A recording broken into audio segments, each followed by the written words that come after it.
Hello बच्चों, आगे चलते हैं। लास्ट क्लास में हम एक बेसिक फोटो इलेक्ट्रिक एक्सपेरिमेंट जो हर्ट्ज सर ने किया था वो हम देख रहे थे। तो बिल्कुल सिंपल सा बड़ा फंडा था। कैथोड की प्लेट थी, बड़ा उस पर अपने फोटॉन्स गिराए थे, उसमें से इलेक्ट्रॉन्स निकल रहे थे। कुछ इलेक्ट्रॉन्स बड़ा पलट कर वापस आ गए, कुछ इलेक्ट्रॉन्स यहाँ पहुंच गए। उस इसको हम एनोड बोल दिया, इसको हमने कैथोड बोल दिया। और ये इलेक्ट्रॉन्स ऐसे ऐसे लगातार एक पूरे पूरे सर्किट में मूव कर रहे हैं। तो पूरे सर्किट में ऐसे बेटा कोई ना कोई करंट है। इस करंट का नाम आपका फोटो करंट है। फोटो करंट में कंट्रीब्यूशन सिर्फ और सिर्फ उन्हीं इलेक्ट्रॉन्स का है जो कैथोड से निकलकर एनोड तक पहुंचते हैं। जो वापस पलट कर बेटा कैथोड के पास पहुंच गए वो ऑफ कोर्स बेटा किसी प्रकार से करंट में कंट्रीब्यूट नहीं करते। ये नॉन ओमिक सर्किट है बेटा, इसमें V is equals to I R वगैरह जैसे फॉर्मूले आपके वैलिड नहीं होंगे। एंड ठीक, इतनी सिंपल सिंपल सी बात है। कैलकुलेशन वाली कोई बात नहीं बेटा, कैलकुलेशन तो जो हम पहले से करते हैं ना, मैं आपको सब कुछ सिखा चुका हूँ, वही वाले सवाल है। अब तो कुछ थ्योरेटिकल क्वेश्चंस बन सकते हैं एक्सपेरिमेंट, उनको अपन धीरे धीरे पहले थ्योरी समझते हैं फिर देखते हैं। सबसे पहली बात, अगर मैंने पोटेंशियल डिफरेंस जो लगा रहा हूं कैथोड और एनोड के अक्रॉस, अगर मैंने वो जीरो लगाया तो क्या होगा? मतलब मैंने पोटेंशियल डिफरेंस लगाया ही नहीं तो क्या होगा? ये बेटा आपका पोटेंशियल डिफरेंस, सॉरी बेटा, ये है आपका फोटो करंट और ये है बेटा आपका लेट से पोटेंशियल डिफरेंस जो आप लगा रहे हो। अगर आपने कैथोड और एनोड के बीच पोटेंशियल डिफरेंस नहीं लगाया तब भी आप इस पर अगर फोटॉन्स गिराओगे तो इलेक्ट्रॉन्स निकलेंगे और इलेक्ट्रॉन्स चलते चलते कुछ इलेक्ट्रॉन्स एनोड पर पहुंचेंगे। हाँ, कुछ इलेक्ट्रॉन्स हो सकते हैं जिनके पास काइनेटिक एनर्जी कम हो, बेटा वो आगे वाले इलेक्ट्रॉन्स उनको रेपेल कर देंगे और वो पलटकर वापस आ जाएंगे। लेकिन इतना तय है कि अगर आप पोटेंशियल डिफरेंस नहीं लगाओगे तब भी करंट आ सकता है। करंट के पीछे कारण ये पोटेंशियल डिफरेंस नहीं है, करंट के पीछे ऑफ कोर्स ये फोटॉन्स का गिरना और इलेक्ट्रॉन्स का निकलना है। और जिन इलेक्ट्रॉन्स के पास काइनेटिक एनर्जी अच्छी है वो इलेक्ट्रॉन्स एनोड के पास पहुंच जाएंगे और ऐसे कंप्लीट सर्किट बन जाएगा और ऐसे हमारे पास फोटो करंट आ जाएगा। तो पोटेंशियल डिफरेंस जीरो होने के बावजूद बेटा कोई ना कोई करंट की वैल्यू होगी। तो पोटेंशियल डिफरेंस जीरो है मगर फिर भी बेटा कुछ ना कुछ आपका करंट होगा। हालांकि कोई बच्चा बोलेगा कि sir V is equals to I R लगाता हूं तो V अगर जीरो होगा तो I तो आपका जीरो होगा। तो सर ये ऐसे कैसे हो गया? अरे बेटा मैंने कहा ना कि ये V is equals to I R formula यहाँ पर वैलिड है ही नहीं। ये हमारे पास एक नॉन ओमिक सर्किट है, यहाँ पर V is equals to I R valid नहीं है। तो पोटेंशियल डिफरेंस जीरो तब भी बेटा कोई ना कोई करंट आएगा। अब अगली बात कि अगर मान लीजिए कि एनोड का पोटेंशियल मैंने कैथोड के रेस्पेक्ट में पॉजिटिव कर रखा है। बेटा हेडिंग देखना, V is equals to positive, मतलब मैंने इधर की तरफ हायर पोटेंशियल और इधर की तरफ मैंने लोअर पोटेंशियल लगा रखा है। ये बेटा तेरे पास हायर पोटेंशियल है, ये बेटा तेरे पास लोअर पोटेंशियल है। हमने इस कैथोड पर ऐसे कोई ना कोई लाइट गिरा रखी है। लाइट गिरा रखी है तो ऑफ कोर्स इस कैथोड में से इलेक्ट्रॉन्स निकलेंगे। यहां पर तुमने हायर पोटेंशियल और यहां पर तुमने बड़ा लोअर पोटेंशियल अगर लगा रखा है तो ऑब्वियस बात है कि पूरे के पूरे रीजन के अंदर ऐसे एक इलेक्ट्रिक फील्ड है जो ऑफ कोर्स बड़ा from higher potential to lower potential है। ये जो इलेक्ट्रिक फील्ड इस तरफ आएगी, इस इलेक्ट्रिक फील्ड के कारण इस इलेक्ट्रॉन पर बड़ा एक फोर्स आएगा इधर की तरफ। ऑफ कोर्स बड़ा चार्ज नेगेटिव है तो इलेक्ट्रिक फील्ड इस तरफ तो फोर्स इस तरफ। ये जो फोर्स होगा ये ऑफ कोर्स इलेक्ट्रॉन्स को ड्रैग करेगा। किस तरफ ड्रैग करेगा? एनोड की तरफ ड्रैग करेगा। तो क्या होगा कि लेट्स से कि पहले 100 फोटॉन्स, सॉरी बेटा 100 इलेक्ट्रॉन्स निकल रहे थे। 100 में से लेट्स से कि 50 वहां पहुंच गए और 50 बेटा पलट के वापस चले गए फॉर एग्जांपल। लेकिन जैसे मैंने इलेक्ट्रिक फील्ड इस तरफ लगाई तो इस तरफ इलेक्ट्रॉन पर फोर्स बढ़ गया। जो 50 पहुंच रहे थे वो तो पहुंचेंगे पहुंचेंगे, लेकिन जो बाकी 50 पलट कर वापस गए उसमें से ऐसा हो सकता है कि जो 10 इलेक्ट्रॉन जो पलट कर वापस गए उस पर इधर वाला जो फोर्स है वो उनको कैथोड पर पहुंचा दे। इज इट पॉसिबल ना? तो इसका मतलब ये हो गया कि अब आपके इस एनोड पर ज्यादा इलेक्ट्रॉन्स पहुंचेंगे और जैसे जैसे मैं इस वोल्टेज को बढ़ाऊंगा, बेटा जैसे जैसे मैं इस potential of anode with respect to cathode, बेटा जैसे जैसे मैं इस V को, जो मेरा V पॉजिटिव है, इसको जैसे जैसे मैं बढ़ाऊंगा वैसे वैसे इस रीजन के अंदर इलेक्ट्रिक फील्ड बढ़ेगी। इलेक्ट्रिक फील्ड बढ़ेगी तो इलेक्ट्रॉन पर इधर की तरफ फोर्स बढ़ेगा। इलेक्ट्रॉन पर इधर की तरफ फोर्स बढ़ेगा तो जो इलेक्ट्रॉन्स पलटकर वापस जा रहे थे उनकी संख्या घटेगी और जो इलेक्ट्रॉन्स एनोड पर पहुंचेंगे उनकी संख्या बढ़ेगी। Number of electrons reaching anode ये लगातार बढ़ेंगे और अगर ये लगातार बढ़ेंगे तो बेटा फोटो करंट भी तो लगातार बढ़ेगा। तो मेरा बच्चा शायद मेरे से इस बात से कन्विंस हो चुका है। सुनना बेटा, ये आपके पास y एक्सिस में फोटो करंट और x एक्सिस में बेटा आपका पोटेंशियल, ये आपका फोटो करंट, ये बेटा आपका वोल्टेज जो आप लगा रहे हो, दैट इज ऑफ कोर्स बेटा VA माइनस VC। अगर आपने कोई वोल्टेज नहीं लगाया तब भी बेटा आपके पास करंट है, लेकिन आप VA माइनस VC मतलब एनोड का पोटेंशियल कैथोड के रेस्पेक्ट में पॉजिटिव कर दो और लगातार बढ़ाते रहो बढ़ाते रहो बढ़ाते रहो, तो इलेक्ट्रिक फील्ड लगातार बढ़ेगी, तो इधर की तरफ इलेक्ट्रॉन्स पर फोर्स लगातार बढ़ेगा, तो जो इलेक्ट्रॉन्स पलट कर बेटा इधर जा रहे थे उनकी संख्या घटेगी, और जो इलेक्ट्रॉन्स एनोड के पास पहुंच गए उनकी संख्या लगातार बढ़ेगी, और जो एनोड पर इलेक्ट्रॉन्स पहुंच रहे हैं उनकी संख्या लगातार बढ़ेगी, तो करंट भी तो लगातार बढ़ेगा।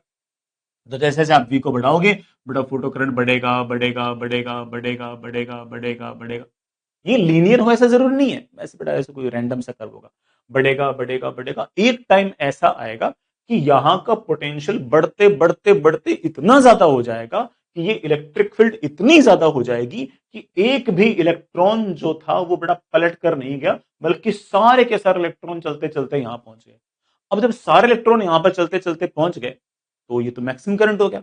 अब अगर आपने पोटेंशियल और बढ़ा भी दिया तो एक्स्ट्रा इलेक्ट्रॉन्स तो आने से रहे, क्योंकि इलेक्ट्रॉन लाने की जिम्मेदारी तो फोटोन की है कि नहीं यार।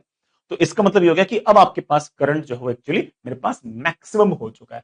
तो ऐसे बेटा अगर वोल्टेज आप बढ़ाओगे बढ़ाओगे बढ़ाओगे बढ़ाओगे तो एक टाइम ऐसा आएगा जब आपके पास इलेक्ट्रॉन्स जो है जो कैथोड से निकल रहे हैं वो सारे के सारे इलेक्ट्रॉन्स जो हैं वो एनोड के पास पहुंच रहे हैं, और ये जो करंट है बेटा इसे मैं एक बार के लिए IS लिख देता हूं, इसका मैं एक नाम निकाल देता हूं सैचुरेशन करंट। बेटा क्या नाम निकाल दिया मैंने इसका, सैचुरेशन करंट नाम निकाल दिया। और जैसे बेटा मेरे पास ये सैचुरेशन करंट आ गया, अब बेटा मेरा काम काफी हद तक बन चुका है। सैचुरेशन करंट आने का मतलब ये है कि जितने इलेक्ट्रॉन्स यहां से निकले वो सारे इलेक्ट्रॉन यहां पर पहुंच गए। अब अगर आप वोल्टेज बढ़ा भी दोगे तब भी करंट में फर्क नहीं पड़ना चाहिए भाई। अब आप वोल्टेज बढ़ाने से एक्स्ट्रा इलेक्ट्रॉन थोड़ी निकाल लोगे, इलेक्ट्रॉन तो उतने निकलेंगे जितने फोटोन निकाल रहे हैं, और फोटोन बड़ा ऑफ कोर्स जितनी लाइट गिर रही है उसके हिसाब से इलेक्ट्रॉन्स निकल रहे होंगे, इलेक्ट्रॉन वहां पहुंच रहे हैं। तो अब अगर आप वोल्टेज और बढ़ाओगे और बढ़ाओगे और बढ़ाओगे तो करंट पर किसी प्रकार का कोई प्रभाव नहीं आएगा। करंट बेटा आपका कौन यूनिफॉर्म ही रहेगा। This current is known as your saturation current. मैं बेटा इसको एक बार हेडिंग लगा के बोल देता हूं, सैचुरेशन करंट जब आएगा उस टाइम पर all the electrons emitted by cathode are reaching anode, वो सारे एनोड पर पहुंच रहे हैं। दिस करंट इज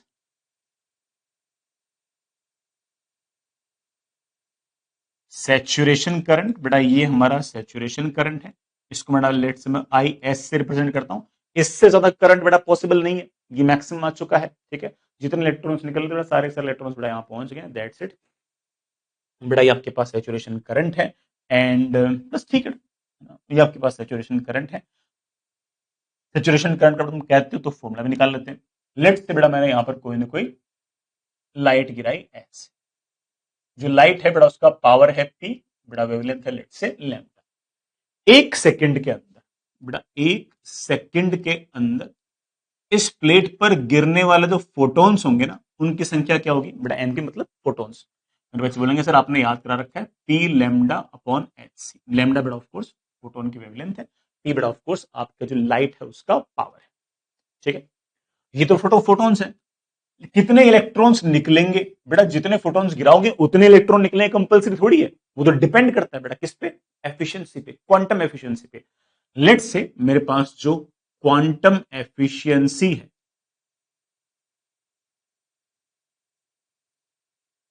ना बेटा, लेट्स से वो नीटा परसेंट है।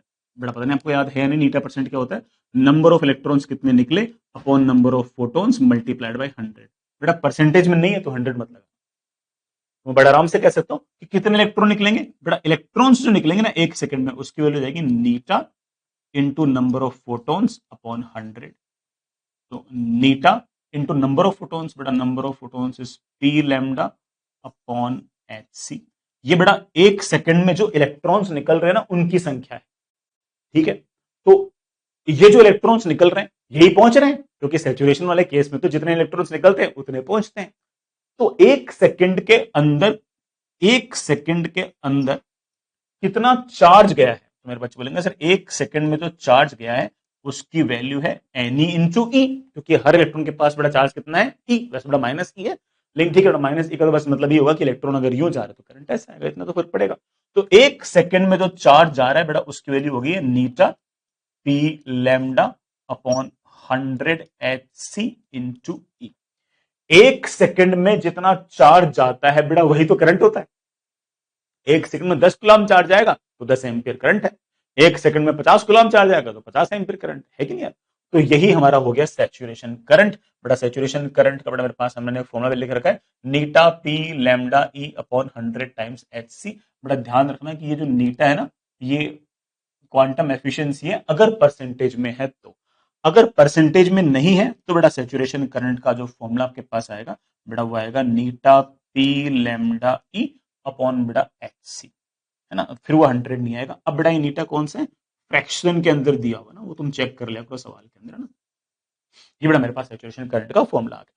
हालांकि जेई मेन के अंदर बेटा सैचुरेशन करंट के फॉर्मूले पर कोई सवाल नहीं पूछ रखा, हाँ अंडरस्टैंडिंग में पूछ रखा है लेकिन फॉर्मूले पे कोई सवाल नहीं पूछ रखा।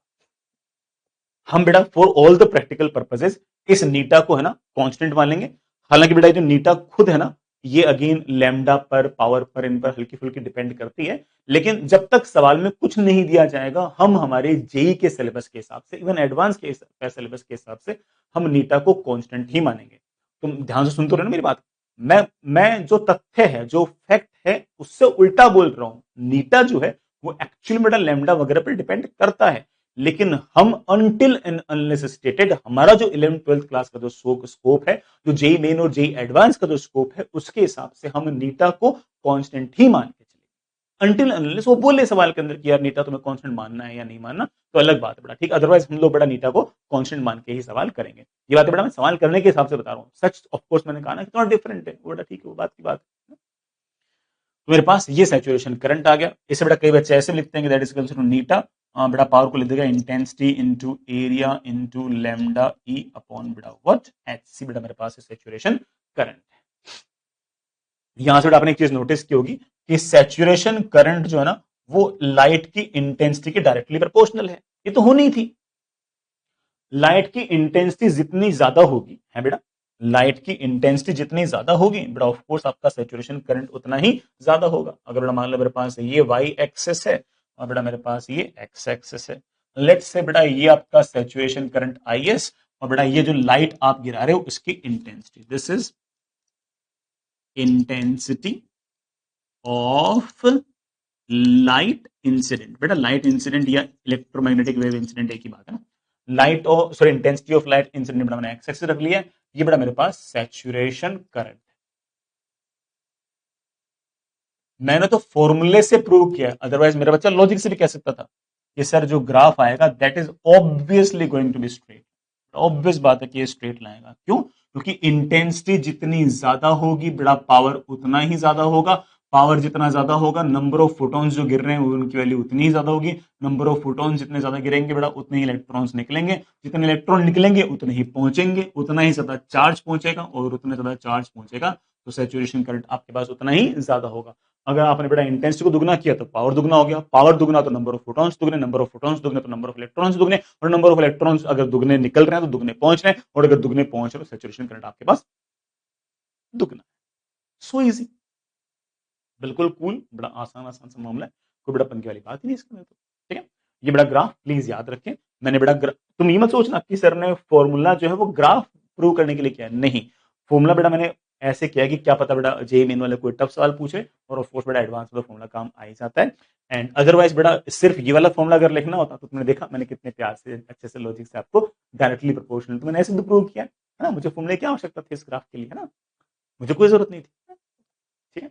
आगे चलते हैं ना, एक केस और कि बेटा v की वैल्यू नेगेटिव हो, v की वैल्यू नेगेटिव हो इस बात का मतलब ये है कि हमारा जो वी ए माइनस वी सी जो है ना वो नेगेटिव, इसका मतलब ए का पोटेंशियल सी के मुकाबले कम है, एक एनोड का पोटेंशियल कैथोड के रेस्पेक्ट में कम है।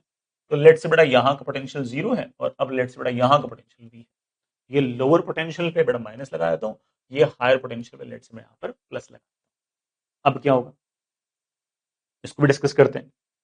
पहले एक बार जो अभी तक हम जिस बात पे एग्री कर चुके ना, पहले वो वाला मैं एक बार डायग्राम में वापस, सॉरी ग्राफ में वापस से बना देता हूँ। हम इस बात पे एग्री किए कि V की वैल्यू 0 होगी तब भी करंट होगा। V की वैल्यू बढ़ाऊंगा तो करंट बढ़ेगा बढ़ेगा बढ़ेगा बढ़ेगा बढ़ेगा बढ़ेगा, फिर कभी ना कभी जाके कांस्टेंट हो जाएगा। और ये जो कांस्टेंट वाला जो करंट है इसको हम नाम दे देंगे IS। ये बड़ा फोटो करंट वर्सेस वोल्टेज का मेरे पास ग्राफ है। अब मैं क्या कर रहा हूं कि मैं इस V को नेगेटिव रख रहा हूं।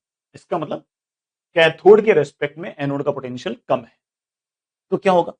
अब यार यहां का पोटेंशियल अगर ज्यादा और यहां का पोटेंशियल कम है तो इलेक्ट्रिक फील्ड आपके पास आएगी ऐसे।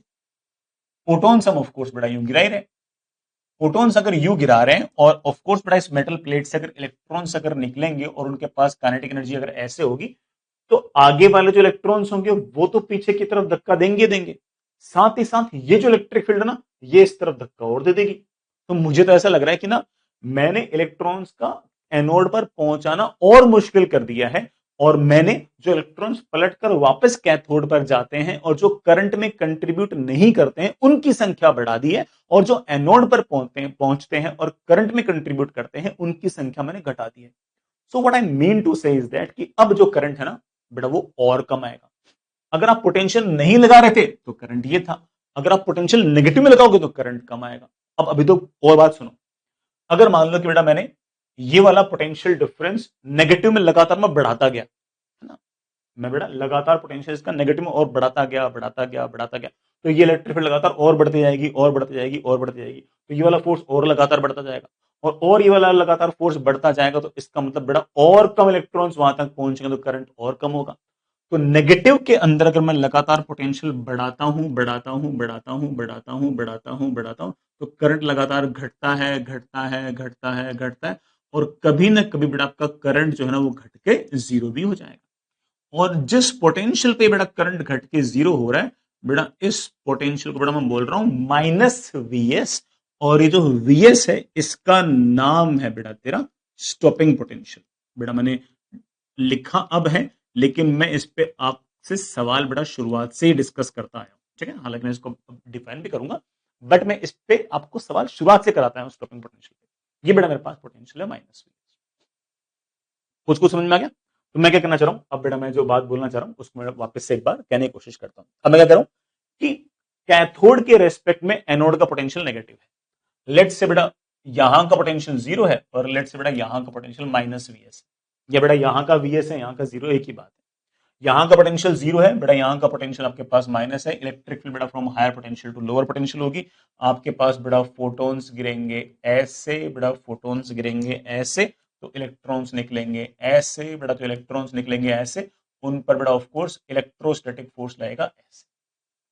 स्टॉपिंग पोटेंशियल को मैंने कैसे डिफाइन कर रखा, सुनना, it is the negative potential of anode with respect to cathode. Anode के रेस्पेक्ट में, sorry, it is the negative potential of anode with respect to cathode. Cathode के रेस्पेक्ट में एनोड का वो नेगेटिव पोटेंशियल जिस पर photo current just becomes zero, कि photo current just zero हो जाए, that potential is known as stopping potential. Photo current just zero होने का मतलब क्या हुआ? फोटो करंट जस्ट जीरो होने का मतलब ये हो गया कि कोई भी इलेक्ट्रॉन एनोड पे नहीं पहुंच पा रहा। इसका मतलब ये हो गया कि जो इलेक्ट्रॉन मैक्सिमम काइनेटिक एनर्जी के साथ निकला है, वो इलेक्ट्रॉन भी बेटा यहां तक एनोड वाली प्लेट तक नहीं पहुंच पाया। उस पर इलेक्ट्रोस्टैटिक फोर्स लगा इस तरफ, और उसकी स्पीड कम हुई कम हुई कम हुई कम हुई, और इस प्लेट के पास जस्ट पहुंचकर बेटा इसकी काइनेटिक एनर्जी हो गई जीरो, और इलेक्ट्रिक फील्ड तो बेटा इस तरफ है, तो वापस से पलट के यहीं आ गई, वापस से बेटा पलट के। समझ गए इस बात को? बेटा समझ गए इस बात को? यहां से यहां तक अगर मैं टोटल मैकेनिकल एनर्जी कंजर्वेशन लगाता हूं, यहां पर काइनेटिक एनर्जी इलेक्ट्रॉन के पास कितनी है, के मैक्स। यहां पर इलेक्ट्रोस्टैटिक पोटेंशियल एनर्जी कितनी है, इसका चार्ज बेटा -E मल्टीप्लाइड बाय यहां का पोटेंशियल, दैट इज जीरो। यहां पर काइनेटिक एनर्जी कितनी है, जीरो। यहां पर पोटेंशियल एनर्जी कितनी है, पोटेंशियल एनर्जी इसका चार्ज है बेटा -E, बेटा पोटेंशियल है -Vs। बेटा मेरे पास बड़े आराम से के मैक्स की वैल्यू आ गई है बेटा, कितनी, E इंटू Vs। ये बेटा मेरे पास स्टॉपिंग पोटेंशियल का फॉर्मूला आ गया, या फिर ऐसा कह सकता हूं कि stopping potential is equals to K max upon. हालांकि बेटा मैंने बड़े ही इत्मीनान से आराम से बेटा सारी की सारी बात मैं बढ़िया से बताई है, बट फिर भी कोई बच्चा बोलते कि सर मेरे को तो ना पढ़नी पड़ी, तब भी कोई दिक्कत नहीं है। तो तुम्हारा फॉर्मूला याद होना चाहिए कि स्टॉपिंग पोटेंशियल है मैक्सिमम काइनेटिक एनर्जी अपॉन ई, और अगर मैक्सिमम काइनेटिक एनर्जी का फॉर्मूला अगर आपको याद है तो स्टॉपिंग पोटेंशियल का फॉर्मूला आपको याद है, क्या दिक्कत है बेटा। और स्टॉपिंग के मैक्स के बेटा आपको फॉर्मूले पहले से याद रहते ही हैं। के मैक्स के बेटा फॉर्मूला अगर आपको याद ना हो, मैं आपको दिखाया तो स्टॉपिंग पोटेंशियल मैंने बोल दिया है के मैक्स अपॉन ई, बेटा मैं पहले भी लिखा चुका हूं। के मैक्स का बेटा फॉर्मूला होता है energy of photon minus five upon E. बेटा स्टॉपिंग पोटेंशियल का फॉर्मूला होता है एनर्जी ऑफ फोटोन, बेटा मेरे ख्याल से H into F minus five होता है, तो H F upon E minus five by E. या बेटा स्टॉपिंग पोटेंशियल का फॉर्मूला होता है एनर्जी ऑफ फोटोन, बेटा that is H C upon lambda minus बेटा of course five by E. ये बेटा फॉर्मूले अलग से लिख दिए। समझदार बच्चों को पता है कि मुझे फॉर्मूले नहीं याद करने, सर ने लिखा दिया मुझे नहीं याद करने, जो मैंने केमेक्स का फॉर्मूला याद कर लिया तो मैं बार बार स्टॉपिंग पोटेंशियल को तो अलग अलग से याद करूंगा, बस ई से डिवाइड तो करना है, बन गया मेरे काम। वो तो ठीक है, कोई बच्चा बड़ा ठीक है उसको बातें कम पलने पड़ती है, उसके लिए बोलते हैं कि हाँ भाई ये भी फॉर्मूला है तेरे पास, वरना वो बोल देगा सर केमेक्स को फॉर्मूला लिखा है नहीं, तो लिखा दिया, बल्कि भी दोबारा लिखा रखा है मैंने, ठीक है।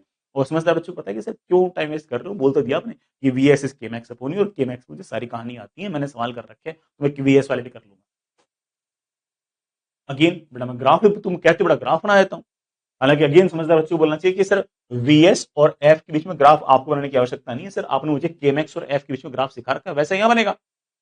वीएस और एफ के बीच में ग्राफ कैसा होगा, ये बेटा वाई एक्सिस में है, ये आपके पास एक्स एक्सिस में है, मेरे ख्याल से y is equals to M X plus C, बेटा मेरे ख्याल से स्ट्रेट लाइन जैसा ग्राफ बनेगा, ये h अपॉन ई स्लोप होगा, तो बेटा ये माइनस फाइव बाई ई आपका y इंटरसेप्ट होगा, तो मेरे ख्याल से बेटा graph would look something like this. तो किसी ने अगर कहा थोड़ा ये ग्राफ बना देंगे, और तो क्या, और तो और बेटा मैं इसको हटा देता हूं, जिस तरह से बेटा काइनेटिक एनर्जी नेगेटिव नहीं हो सकता, वीएस आपका नेगेटिव नहीं हो सकता। सर पोटेंशियल तो नेगेटिव था, पोटेंशियल नेगेटिव था तो माइनस वीएस लिख रखा था ना, वीएस तो पॉजिटिव है ना, जिस पोटेंशियल पे आपके पास काइनेटिक एनर्जी एक भी इलेक्ट्रॉन बड़ा वहां नहीं पहुंचा, वो माइनस वीएस था, लेकिन वीएस तो पॉजिटिव है ना। ये बड़ा आपके पास कौन सी फ्रीक्वेंसी है आप लोग बड़ा जानते हो, दैट इज थ्रेशोल्ड फ्रीक्वेंसी। ये बड़ा मेरे पास अगर एंगल थीटा है बेटा, आप बड़ा आराम से कह सकते हो कि टेन थीटा आपके पास स्लोप है, और बड़ा मेरे ख्याल से स्लोप की बड़ा वैल्यू कितनी आ रही है, शायद एच बाई ई आ रही है। ये बड़ा वाई इंटरसेप्ट बड़ा मेरे ख्याल से कितना आ रहा है, नेगेटिव बड़ा फाइव बाई ई आ रहा है। VS versus one upon lambda graph कैसा है बेटा, ये रहा आपके पास वीएस, ये रहा बेटा तेरे पास वन अपॉन लेमडा। अगेन बेटा ग्राफ कैसा है, स्ट्रेट लाइन है, वीएस और लेमडा में नहीं, वीएस और वन अपॉन लेमडा में, और स्लोप कितना है, एच सी अपॉन ई है। वापस आप कह सकते हो कि sir graph will be straight line, graph will be straight line.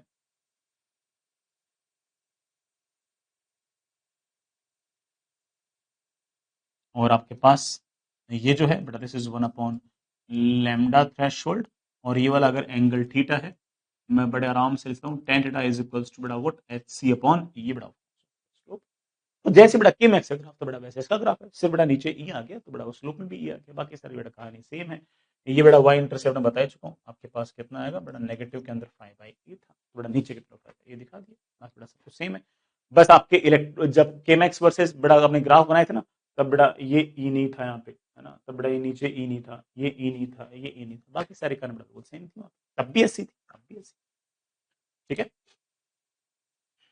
चलिए बच्चों एक छोटा सा सवाल, बस जेई किस तरह के सवाल पूछती है, किस तरह से बड़ा भाषा का इस्तेमाल करती है, मैं इससे बेटर सवाल कराऊंगा, ठीक है, आप चिंता ना करें, मैं इससे अच्छा सवाल कराऊंगा। ये वाला सवाल तो बड़ा मैंने ऐसे ही आपको दिखाने के लिए कि दिखा रहा ना, जेई किस तरह का सवाल पूछती है। Which figure shows the correct variation of the applied voltage with photoelectric current at two different intensities, दो अलग अलग इंटेंसिटीज के लिए। ये बड़ा मेरे पास कैथोड की प्लेट है, इस पर हम लाइट गिरा रहे हैं ऐसे, एक बार लाइट गिरा रही है I1 इंटेंसिटी की, अगली बार बेटा मैं लाइट गिरा रहा हूं I2 इंटेंसिटी, लेकिन लाइट के नेचर के बारे में कुछ नहीं बोल रखा। इसका मतलब जैसी लाइट पहले गिरा रहे थे वैसी लाइट बाद में गिरा रहे हो, पहले रेड लाइट गिरा रहे थे तो अब भी रेड लाइट गिरा रहे हो। और तुमने नोटिस क्या होगा कि आपका स्टॉपिंग पोटेंशियल जो है ना, वो बेटा ऑब्वियस बात है कि, है ना, सिर्फ और सिर्फ किस पर डिपेंड करता है, फ्रीक्वेंसी पर और लैम्डा पर डिपेंड करता है। वो तो लाइट के नेचर पर डिपेंड करता है, कितनी आपने लाइट गिराई है उस पर डिपेंड नहीं कर रहा, नंबर ऑफ फोटॉन्स पर डिपेंड नहीं कर रहा, वो तो नेचर ऑफ लाइट पर डिपेंड कर रहा, वो तो फ्रीक्वेंसी पर डिपेंड कर रहा, वो तो लैम्डा पर डिपेंड कर रहा है। तो इसका मतलब ये हो गया कि हमारा स्टॉपिंग पोटेंशियल जो है ना वो तो जितना था उतना ही रहेगा। दोनों केस में स्टॉपिंग पोटेंशियल सेम रहना चाहिए। मजे की बात है कि दोनों केस में स्टॉपिंग पोटेंशियल सेम रहना चाहिए। वो तो सिर्फ उस एक ही केस में, कौन से में, थर्ड वाले में। चलो ठीक है, और चेक कर लेते हैं। I2 ज्यादा इंटेंसिटी है तो ऑफकोर्स ज्यादा नंबर ऑफ फोटॉन्स हैं। नंबर ऑफ फोटॉन्स अगर ज्यादा गिरेंगे तो नंबर ऑफ इलेक्ट्रॉन ज्यादा आएंगे, नंबर ऑफ इलेक्ट्रॉन ज्यादा आएंगे तो ऑफकोर्स सेचुरेशन करंट ज्यादा आएगा। तो I2 वाले केस में सेचुरेशन ऑफ करंट ज्यादा आएगा और I1 वाले केस में सेचुरेशन ऑफ करंट कम आएगा। This is a better option बेटा। ठीक है, ये तो बहुत ही आसान हो गया है ना बेटा, कुछ खास करना ही नहीं पड़ा अपन को तो ना। ठीक है, आगे चलते बेटा।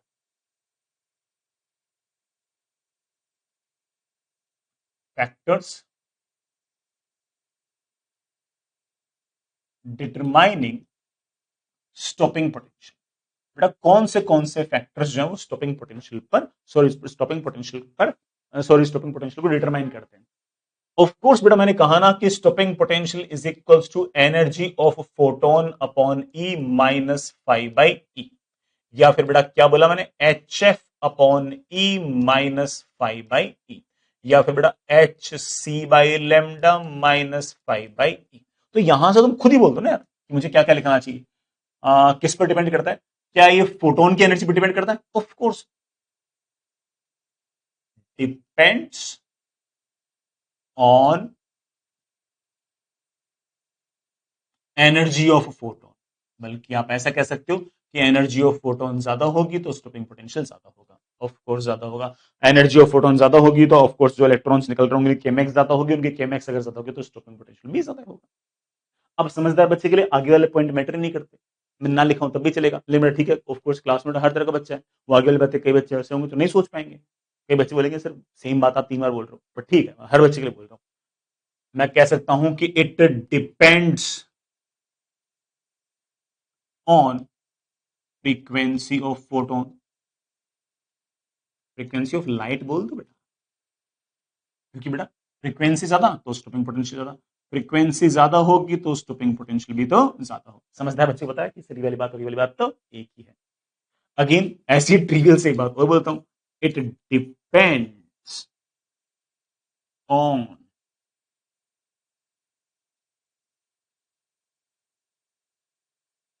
Wavelength of light. Wavelength of light बेटा जितनी ही ज्यादा होगी बेटा आपका स्टॉपिंग पोटेंशियल उतना ही कम होगा।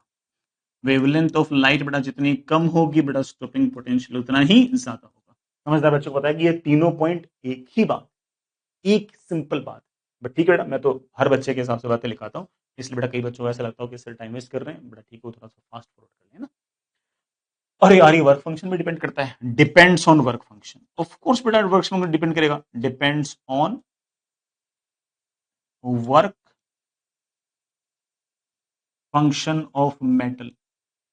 और मैं बड़े आराम से कह सकता हूं कि वर्क फंक्शन जितना ज्यादा होगा स्टॉपिंग पोटेंशियल बेटा कम होगा, क्योंकि वर्क फंक्शन अगर ज्यादा होगा तो बेटा ऑफ कोर्स इलेक्ट्रॉन को निकालना मुश्किल होगा, उसके पास केएमएक्स कम होगी, केएमएक्स कम होगी तो स्टॉपिंग पोटेंशियल भी कम होगा। क्या ये नंबर ऑफ फोटॉन्स पर डिपेंड करता है? ना ना, doesn't depend on number of photons.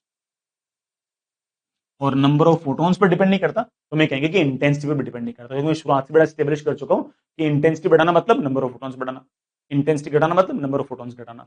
तो ये इंटेंसिटी पर डिपेंड नहीं कर रहा, अकेले बड़ा जो फोटोन है ना उसके एनर्जी पर डिपेंड कर रहा है। एनीवेज बेटा ये थोड़ा सा टफ मैंने सवाल लिया, हालांकि बेटा ऑप्शन इतने इजी हैं कि सवाल आसान बन गया। वैसे बेटा सवाल मैंने इसको रेड मार्क कर रखा है, ये बेटा शायद जेई 2022 का सवाल है। क्योंकि सवाल टफ बेटा इसलिए क्योंकि स्टेटमेंट खूब सारे हैं, ठीक है, और मोर देन करेक्ट टाइप का सा बन रखा है। बेटा जेई मेन का 2022 का सवाल है। With reference to the observation in photoelectric effect identify the correct statement from below. The square of maximum speed of photoelectron varies linearly with the frequency of incident light। बिल्कुल सही बात बेटा। The square of maximum velocity of photoelectron, बेटा maximum velocity of electron half mv square, ये बेटा आपके पास electron के पास kinetic energy is equals to H F minus five. ये बोल रहा है कि वी स्क्वायर जो है वो एफ के साथ लीनियरली वेरी कर रही है। हाँ भाई, वी स्क्वायर तो एफ के साथ लीनियरली ही वेरी कर रही है। ए बिल्कुल सही है, ए बिल्कुल सही। बड़ा मजा आ गया। ध्यान से देखो नीचे वाला जो ऑप्शंस थे ना उसमें बेटा सिर्फ और सिर्फ है ना ए जो है वो पहले में और दूसरे में, ए तो बेटा, और उसने करेक्ट ही बोल रखा है, तो करेक्ट बेटा ऑफकोर्स ए और बी पढ़ना है। बी पढ़ता हूं, the value of saturation current increases on moving the source of light away from the metal surface. यार इससे क्या फर्क पड़ेगा, ये मेरे पास मेटल सरफेस है, ये मेरे पास कोई ना कोई सोर्स है। सोर्स अगर नजदीक होगा तो बेटा ऑफ कोर्स ज्यादा फोटॉन्स गिरेंगे इसके ऊपर, यही सोर्स अगर दूर होगा तो इस पर बेटा नंबर ऑफ फोटॉन्स कम गिरेंगे, और नंबर ऑफ फोटॉन्स कम गिरेंगे तो नंबर ऑफ इलेक्ट्रॉन्स कम निकलेंगे, नंबर ऑफ इलेक्ट्रॉन्स अगर कम निकलेंगे तो करंट भी तो कम आएगा। The value of saturation current increases on moving the source of light away from the metal source. Metal source से दूर ले जाने पर इसमें से सैचुरेशन करंट बढ़ेगा। साफ साफ झूठ बोल, और जैसे मुझे पता लग गया कि बी गलत है तो इसमें ए भी बोल रखा है, तो वन तो आंसर हो नहीं सकता बेटा, सिर्फ और सिर्फ टू ही आंसर होगा। फिर भी रिकन्फर्म करने के लिए आप सीधा ई पढ़ोगे तो आप और एश्योर हो जाओगे। लेकिन अगेन मैं बेटा ऑफकोर्स आपको ये वाला सवाल सवाल करने के लिए थोड़ी लेके आऊं, मैं तो पढ़ाने के लिए लेके आऊं, तो मुझे तो सारे ऑप्शन पढ़ने पड़ेंगे। लेकिन आप कर चुके हो ये वाला सवाल, आप तो दो ऑप्शन पढ़ते समझ गए कि आंसर पक्की बात है कि ए ई है। मैक्स टू मैक्स किसी बच्चे के पास टाइम होगा तो वो ई वाला ऑप्शन और पढ़ लेगा और कंफर्म कर लेगा। लेकिन बेटा मैं सवाल नहीं करने बैठा यहाँ पे, सवाल तो बेटा मैंने ऑफकोर्स पीएमक्यू एक्सप्रेस वगैरह में कर रखे हैं। अभी तो मैं आपके साथ ना कॉन्सेप्ट डिस्कस कर रहा हूँ ना, मुझे तो सारे ऑप्शन पढ़ने पड़ेंगे। तीसरा पढ़ता हूं, the maximum kinetic energy of the photo electron decreases on decreasing the power of light emitting diode. बेटा साफ साफ झूठ लग रहा है यार, काइनेटिक एनर्जी जो है बेटा वो तो पावर ऑफ एलईडी वेलईडी लाइट पर डिपेंड नहीं करता। एलईडी लाइट का जो अकेला फोटोन है ना उसकी एनर्जी पर डिपेंड कर रहा है। अब चाहे तुम उस एलईडी लाइट को चाहे 100 वाट की रखो चाहे 200 वाट की रखो, हाँ 100 वाट से सैचुरेशन करंट अगर आई आएगा तो 200 वाट से 2 आई आ जाएगा, है ना। 100 वाट से नंबर ऑफ फोटॉन्स एन आएंगे तो 200 वाट से 2 एन आएंगे, तो उससे बड़ा नंबर ऑफ फोटॉन्स और नंबर ऑफ फोटॉन्स दोनों केस में 1:2 का रेशियो आएगा, तो इलेक्ट्रॉन्स का रेशियो 1:2 का आएगा, तो सैचुरेशन करंट 1:2 आएगा। लेकिन केमैक्स जो होगा वो तो अकेले फोटोन की एनर्जी पर डिपेंड कर रहा है, तो ये साफ साफ गलत। The immediate emission of photoelectron out of the metal surface cannot be explained by the particle nature of light। बेटा साफ साफ गलत, बल्कि मैंने आपको शुरुआत से लिखा रखा, कल ही शिकायत मैंने आपको कि जैसे ही लाइट गिरी वैसे ही इलेक्ट्रॉन निकल गया, ये हम वेव से डिफाइन नहीं कर सकते, ये हम पार्टिकल नेचर से ही डिफाइन करते हैं। गलत। Existence of threshold wavelength can not be explained by wave nature of the light. बड़ा ऑब्वियस बात है, अगेन बेटा आपके पास existence of the threshold wavelength can not be explained by wave nature, बिल्कुल सही बात है बेटा। थ्रेशोल्ड वेवलेंथ जो हम वो वेव नेचर से डिफाइन नहीं कर सकते। एक वेवलेंथ से ज्यादा वेवलेंथ की जो लाइट होगी वो कभी भी चाहे कितनी इंटेंसिटी की लाइट गिरा दो वो फोटोन निकाल ही नहीं सकती। अगर वेव की तरह बिहेव करती तो बड़ा इंटेंसिटी ज्यादा करने पर इलेक्ट्रॉन निकाल पाती। तो इसका लड़ा वेव नेचर से आप उसको एक्सप्लेन नहीं कर सकते, आप उसको सिर्फ और सिर्फ फोटो इलेक्ट्रिक इफेक्ट से ही एक्सप्लेन कर सकते हो, और ये एग्जैक्टली वही वाली बात तो बोल रहा है। Can not be explain by wave nature, और बेटा it can be explain by of course photo electric effect. ये बेटा स्टूडेंट आपका बिल्कुल सही है, तो answer should be A and E. A and E बेटा किसमें सही बता रखा है, ऑप्शन 2। cool। थोड़ी सी अलग स्टाइल का सवाल है, इसमें इलेक्ट्रोमैग्नेटिक वेव्स और बेटा मॉडर्न फिजिक्स दोनों मिक्स की गई है। Electric field at A point associated with light wave. बेटा लाइट वेव की जो इलेक्ट्रिक फील्ड है, मतलब इलेक्ट्रोमैग्नेटिक वेव में जो इलेक्ट्रिक वाला जो पार्ट है वो लिख रखा है 200 sine omega T plus sine omega dash T, ऐसा कुछ कुछ दे रखा है। If this light falls on a metal surface having work function 2.50 electrovolt, the maximum kinetic energy of the photoelectron।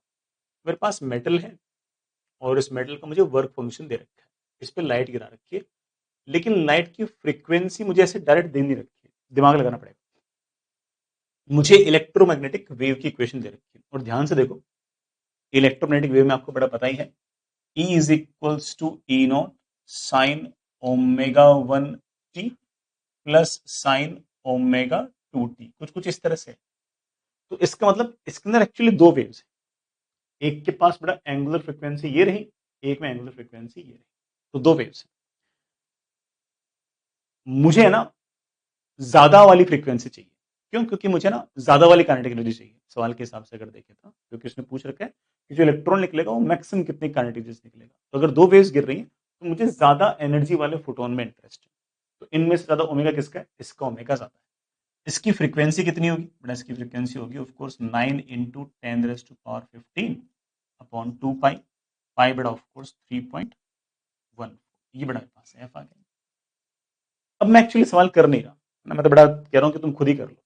मुझे चाहिए के मैक्स। के मैक्स का बड़ा फॉर्मूला आपको बड़ा पता ही है, that is equals to H into F minus phi. हमें इंटेलिजेंटली आपको बड़ा ये बता सकता हूँ कि ना आप वैल्यूज कैसे पुट करोगे। आप है ना एच को जो यूज करोगे बेटा वो 4.14 into 10⁻⁻15 electronvolt into second use करोगे। फ्रीक्वेंसी बेटा तुम 9 into 10⁻15 upon 2 into 3.14 hertz use करोगे बेटा। हर्ट्स और सेकंड बेटा आपके पास कैंसिल। माइनस फाइव बेटा, फाइव आपके पास 2.5 बेटा। 10⁻15 10⁻15 आपके पास कैंसिल। छोटी सी बड़ा कैलकुलेशन कर लेना, आंसर आ जाएगा बड़ा आराम से। ठीक, मैंने बड़ा जानबूझ के ये क्यों यूज किया, एच तुम समझ गए होंगे। सब कुछ इलेक्ट्रोवोल्ट में था, फाइव भी इलेक्ट्रोवोल्ट में था, जो के मैक्स पूछ रहे हैं वो भी इलेक्ट्रोवोल्ट में पूछ रहे हैं, तो ऑफकोर्स बड़ा एच तो यही यूज करना था। इवन सवाल के अंदर बड़ा ध्यान से देखो, एच जो दे रखा है ना वो इलेक्ट्रोवोल्ट में दे रखा है, तो वो भी अपने आप में हिंट है कि हाँ भाई एच में यही यूज कर। आगे चलते बच्चों, नेक्स्ट इज बिल्कुल छोटा सा सवाल बेटा। कैथोड वो रहा बेटा, एनोड ये रहा। कैथोड का बेटा मुझे जो फाई है वो 1.9 इलेक्ट्रोवोल्ट दे रखा है। पक्की बात है कि जो मेटल है ये सीजियम होगा, सीजियम का फाई बेटा 1.9 इलेक्ट्रोवोल्ट होता है। इस पर हमने लाइट गिरा रखी है 4140 एंगस्ट्रॉम की। मुझसे पूछा है कि स्टॉपिंग पोटेंशियल क्या होगा। समझदार बच्चे को तो ये कहना चाहिए कि सर मैं तो के मैक्स निकाल लेता हूं, और के मैक्स मेरे पास होता है energy of photon, that is H C by lambda minus five.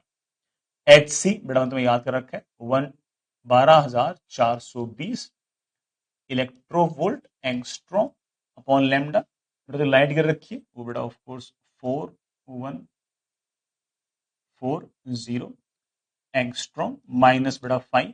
Five कितना बेटा 1.9 इलेक्ट्रोवोल्ट। बेटा वैल्यूज मैंने थोड़ी आसान आसान ली है मेरे हिसाब से। बेटा आप देख सकते हो कि ये थ्री आ जाए, थ्री माइनस बेटा 1.9 इज ऑफ कोर्स बेटा कितना 1.1 इलेक्ट्रो वोल्ट। ये मेरे पास के मैक्स आ।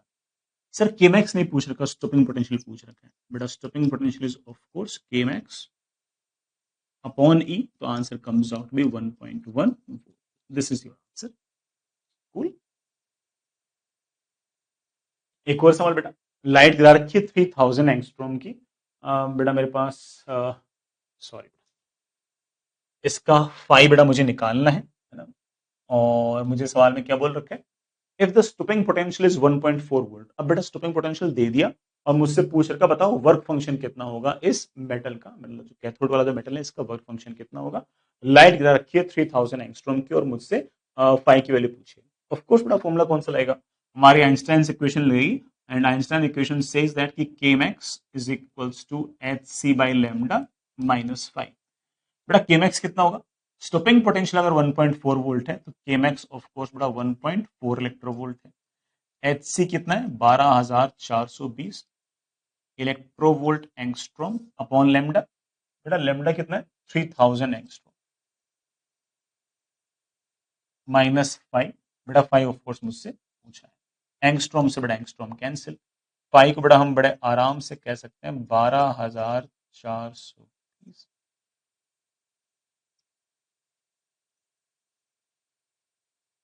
ये बेटा आपके पास आंसर आ जाएगा। बेटा ये दो जीरो क्या बेटा थ्री, आई थिंक बेटा चार, बेटा 4.14 है ना। हाँ 4.14 माइनस 1.4 इलेक्ट्रो। ठीक है, आ गया आंसर, माइनस कर लेना। ओके बेटा माइनस करूँ या कर लोगे, कर लोगे ना, ठीक। आगे चलते हैं। नेक्स्ट इज अगेन बेटा एक बस जेई बेटा किस तरह की शब्दावली यूज करती है, इसलिए बेटा एक सवाल ले आऊं। ऑल दो बेटा इस तरह के सवाल मैंने वो खूब सारे करा रखे हैं, आपसे ये वाला सवाल बेटा बन जाएगा। The stopping potential for photoelectron emitted from a surface illuminated by light of wavelength, this is 4.2। 4.2 volt अगर स्टॉपिंग पोटेंशियल है तो ऑफ कोर्स के मैक्स जो है वो आपके पास 0.42 इलेक्ट्रोवोल्ट है। And K max is obviously बेटा what H C by lambda minus phi. बेटा लेमडा भी मुझे एंगस्ट्रॉम में दे रखा है, एच सी बेटा मुझे पक्की बात है कि एंगस्ट्रॉम में पहले से याद ही रहता है। एच सी के लिए बेटा वो एच और सी ऐसे रखने की कोई खास मुझे ऐसे जरूरत लगती नहीं, अपना काम ऐसे ही बन सकता है ना। इफ द थ्रेशोल्ड फ्रीक्वेंसीज, मुझसे क्या पूछ रखी है, थ्रेशोल्ड फ्रीक्वेंसी पूछ रखी है और निकाल लेंगे, कोई दिक्कत नहीं बेटा। है ना। मेरे पास बड़े आराम से जाएगा 0.42 इलेक्ट्रोवोल्ट, बेटा इसे आप लिख सकते हो 12,420 इलेक्ट्रोवोल्ट एंगस्ट्रॉम अपॉन लैम्डा। बेटा जो लाइट गिराई है वो कितनी है, 6,630 एंगस्ट्रॉम माइनस बेटा आपके पास 5।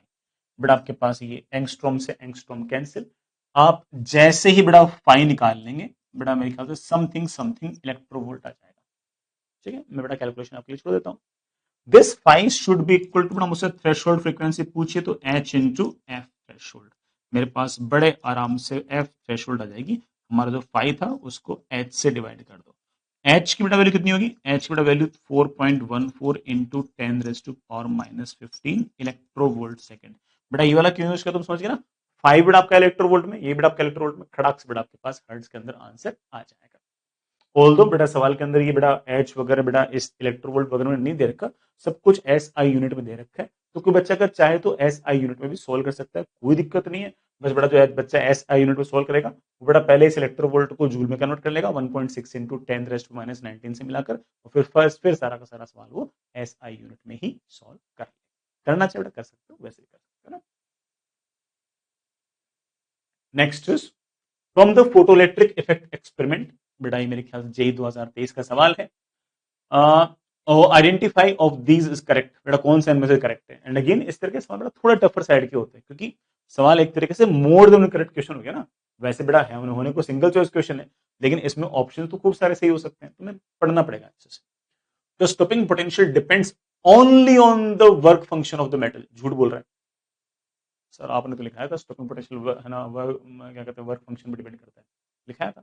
इसमें लिखा हुआ है depends only on work function, कि सिर्फ और सिर्फ वर्क फंक्शन पे ही डिपेंड करता है, नहीं, लाइट की फ्रीक्वेंसी पे डिपेंड करता है, लाइट की जो एनर्जी उस पर डिपेंड करता है। तो ओनली ने बात बिगाड़ दी है, पहला स्टेटमेंट गलत है, ए आंसर नहीं हो सकता। यहां से बड़ा मजा आ गया मेरे को तो, अगर ए आंसर नहीं हो सकता बड़ा, फिर तो ये 2 और 4 तो नहीं पड़ेगा, सिर्फ और सिर्फ आंसर या तो ये इन दोनों में से कोई सा होगा।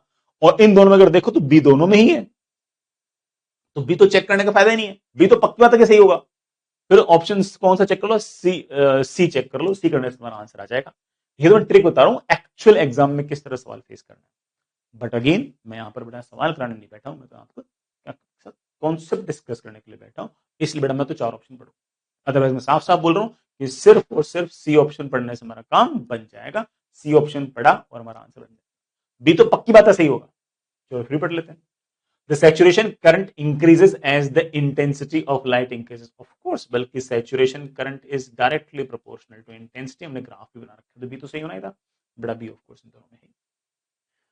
The maximum kinetic energy of a photoelectron depends on the intensity of the incident light. झूठ बात, फोटो इलेक्ट्रॉन की जो केमैक्स है वो इंटेंसिटी पर डिपेंड नहीं करती, वो अकेले फोटोन की एनर्जी पर डिपेंड करती है।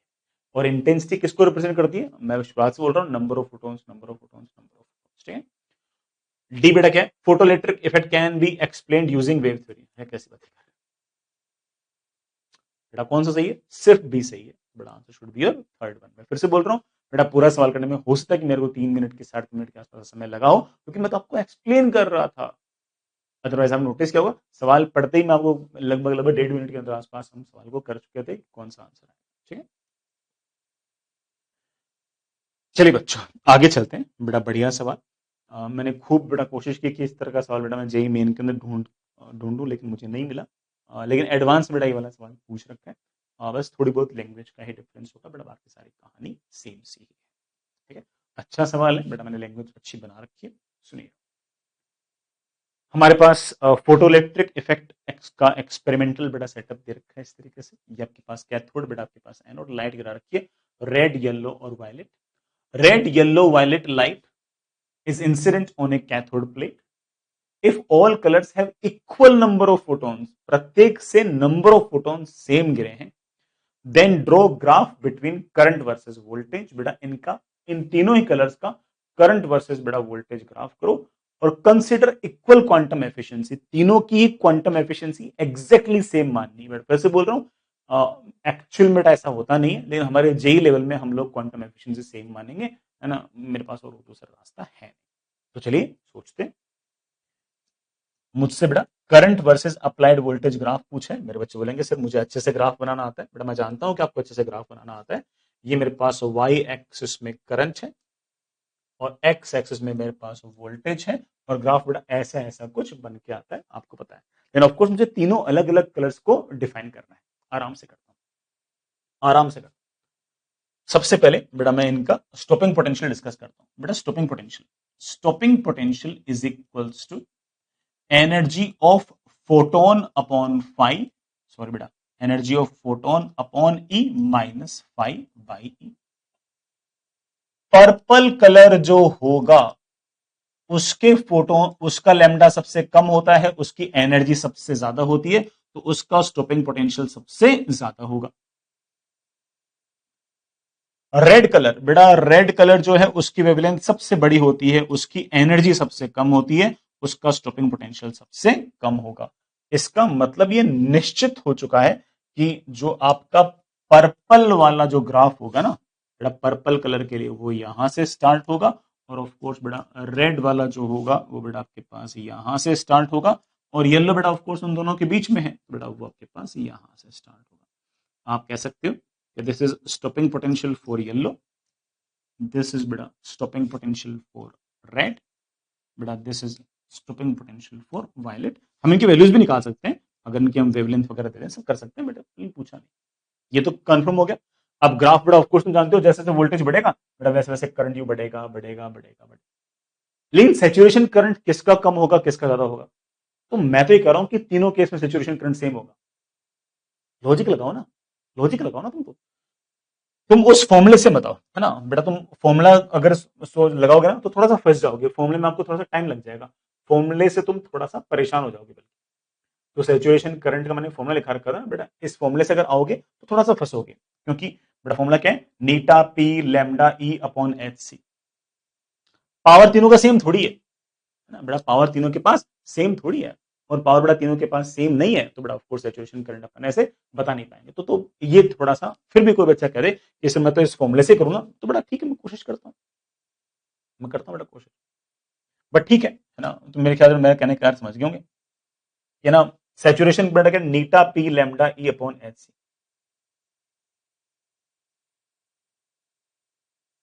हाँ बेटा, सेचुरेशन करंट का बड़ा फॉर्मूला क्या है, सेचुरेशन करंट का बड़ा फॉर्मूला है नीटा P lambda E upon H C या 100 एच सी, डिपेंडिंग में बड़ा जो नीटा है वो परसेंटेज दे रखा है, फ्रैक्शन में। सर ये वाला फॉर्मूला मत यूज करो, पावर तो दे ही रखी, ठीक है। पावर को बड़ा मैं बड़े आराम से लिख सकता हूं बेटा, याद करो, तुम्हें याद होगा N times H C by lambda, कुछ कुछ तो याद होगा बेटा, N times H C by lambda. तो जहां पर बेटा पावर लिखा हुआ है,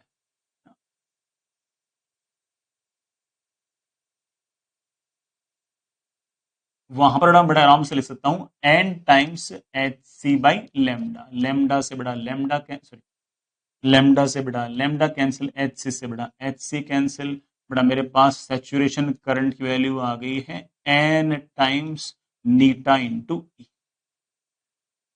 तो कोई फॉर्मूले से ही करना चाहेगा थोड़ा उसको समय लगेगा, लेकिन अच्छा इससे बड़ा पता लग गया कि नंबर ऑफ फोटोन चाहे बेटा वो वायलेट के हो चाहे रेड के हो चाहे बेटा आपकी येलो के हो, सब सेम है सवाल के हिसाब से।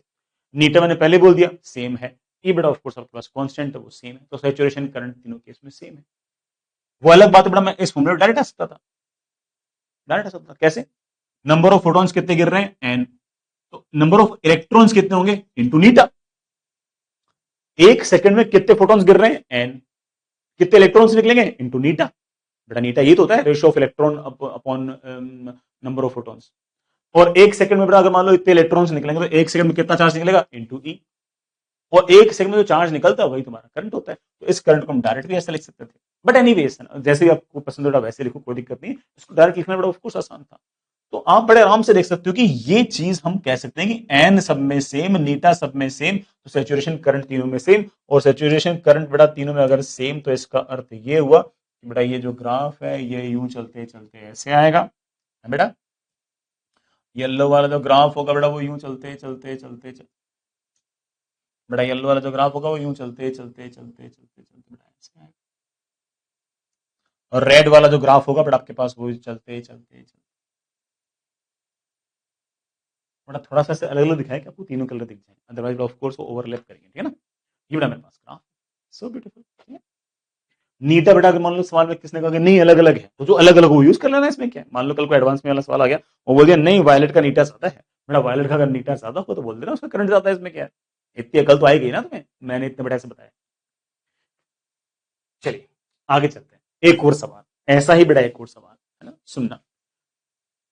Red yellow violet light is incident on cathode plate if all the colours have equal power, तीनों ही कलर्स का पावर सेम है। तो अगेन बड़ा क्या है, draw rough graph between current versus voltage, बड़ा बिल्कुल बना देंगे। करंट वर्सेस वोल्टेज मेरे बच्चे बोलेंगे कि सर लोड ही नहीं है अपने को, तो अपन तो बड़े आराम से कर लेंगे। ये मेरे पास हमारा फोटो करंट है, मेरे पास ये अप्लाइड वोल्टेज है।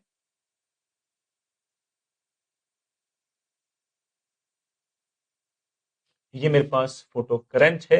मेरा बच्चा बोलेगा सर वायलेट वाले जो फोटोन होगा उसके पास एनर्जी होगी ज्यादा, तो के मैक्स होगा ज्यादा, तो उसका स्टॉपिंग पोटेंशियल होगा ज्यादा। तो मेरे पास रेड होगा, उस फोटोन के पास एनर्जी होगी कम, तो बेटा ऑफ कोर्स है ना उसके पास स्टॉपिंग पोटेंशियल होगा कम। येलो वाले के पास बेटा ऑफ कोर्स उन दोनों के बीच का। अरे बेटा मैंने पिछले वाले में माइनस नहीं लगाया था क्या, तो बेटा माइनस लगा देना तीनों में ना बेटा तीनों में माइनस लगाना, क्योंकि जो बेटा स्टॉपिंग पोटेंशियल हो तो मैग्नीट्यूड होता है ना, माइनस लगाना पड़ेगा ना, नेगेटिव पोटेंशियल है ना इसलिए, ठीक है। उसके बाद सर सेचुरेशन करंट कितना होगा, अरे यार सेचुरेशन करंट तू जानता है बेटा, पी लेमडा नीटा ई अपॉन एच सी या 100 एच सी। पी दोनों केस में सेम, नीटा बेटा दोनों केस में सेम, ई बेटा दोनों केस में सेम, एच बेटा दोनों केस में सेम, बेटा सी दोनों केस में सेम। तो इसका मतलब इस वाले केस में सैचुरेशन करंट है बेटा, saturation current is directly proportional to what, lambda. जिसका लैम्डा ज्यादा उसका सैचुरेशन करंट ज्यादा। ऑफ कोर्स बेटा इन सब में violet indigo blue green yellow orange red, violet indigo blue green yellow orange red, जैसे जैसे इधर जाते हो लैम्डा बढ़ता है। रेड के पास लैम्डा सबसे ज्यादा तो उसका सैचुरेशन करंट सबसे ज्यादा, तो रेड का graph would look something like this. ये ले बेटा, ये मेरे पास रेड का ग्राफ आ, और ये मेरे पास रेड का सैचुरेशन करंट, ठीक है। और वो येलो, येलो के लिए बेटा ऑफ कोर्स बीच में कुछ कुछ आएगा ऐसे। ये बेटा मेरे पास येलो, ये येलो का सैचुरेशन करंट,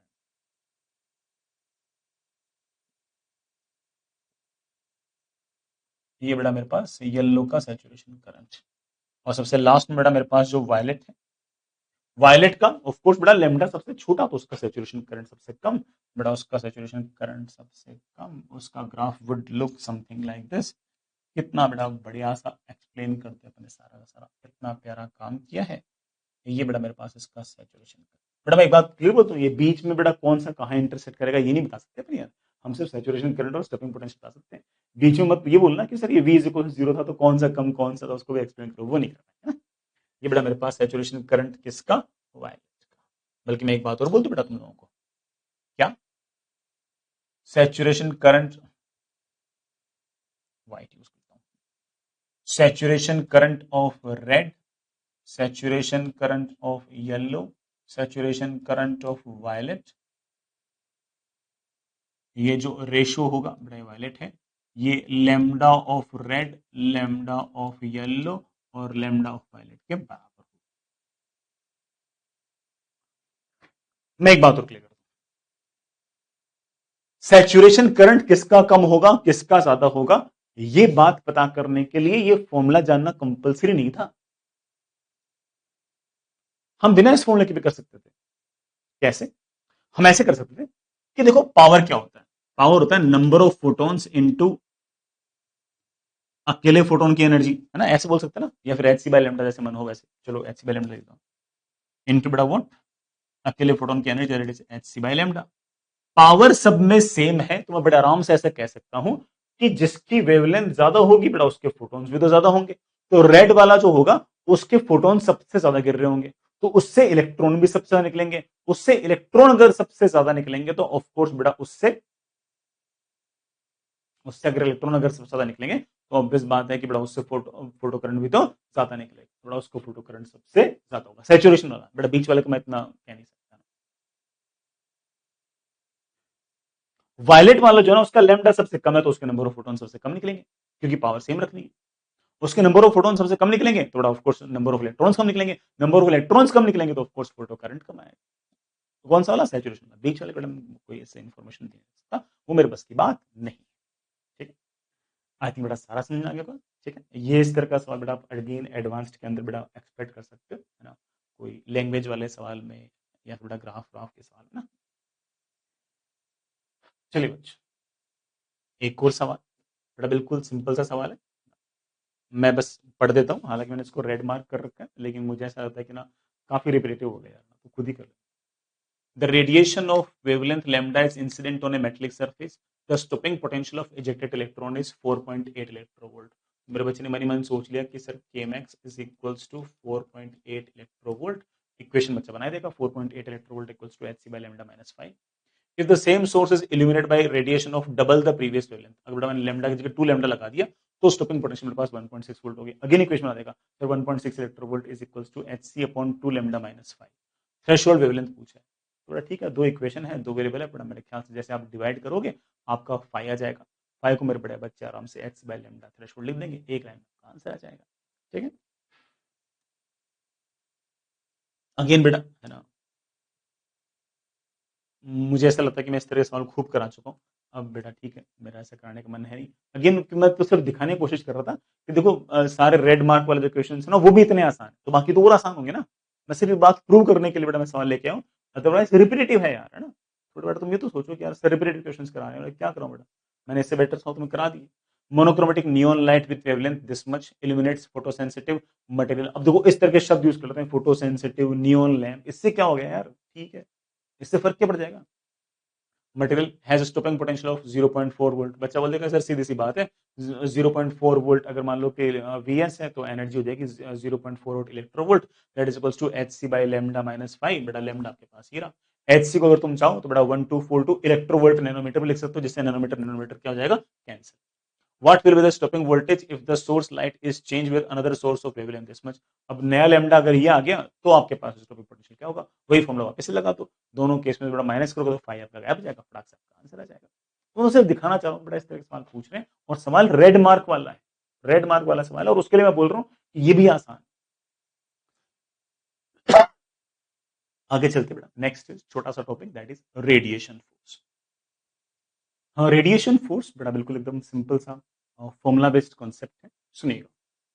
जब भी किसी सरफेस पे अगर लाइट गिरेगी या कोई इलेक्ट्रोमैग्नेटिक वेव गिरेगी तो हम ऐसा मान के चलेंगे उस पर फोटॉन्स गिर रहे हैं, और अगर फोटॉन्स गिर रहे हैं तो वो ऑफकोर्स बेटा कोई ना कोई फोर्स भी लगाएंगे, जैसे समथिंग लाइक बॉल्स टकरा रही हैं तो बॉल्स अगर किसी दीवार से अगर टकराती है तो फोर्स लगाती है, बिल्कुल वैसे अगर मान लो कि फोटोन अगर किसी मोमेंटम के साथ अगर आ रहे हैं तो वो भी कोई ना कोई फोर्स तो लगाएंगे। जैसे बेटा इसमें सबसे पहला केस है normal incidence and perfectly absorbing surface. बेटा मेरे पास ये कोई ना कोई सरफेस है, इस सरफेस का जो एरिया है वो बेटा मेरे पास इस तरह से ए है, ये एक परफेक्टली एब्जॉर्बिंग सरफेस है। बेटा परफेक्टली एब्जॉर्बिंग सरफेस का मतलब ये है कि इसका एब्जॉर्प्टिव पावर 1 है। बेटा एब्जॉर्प्टिव पावर 1 है, इस बात का मतलब ये कि number of photons absorbed upon number of photons incident, ये रेशियो 1 है।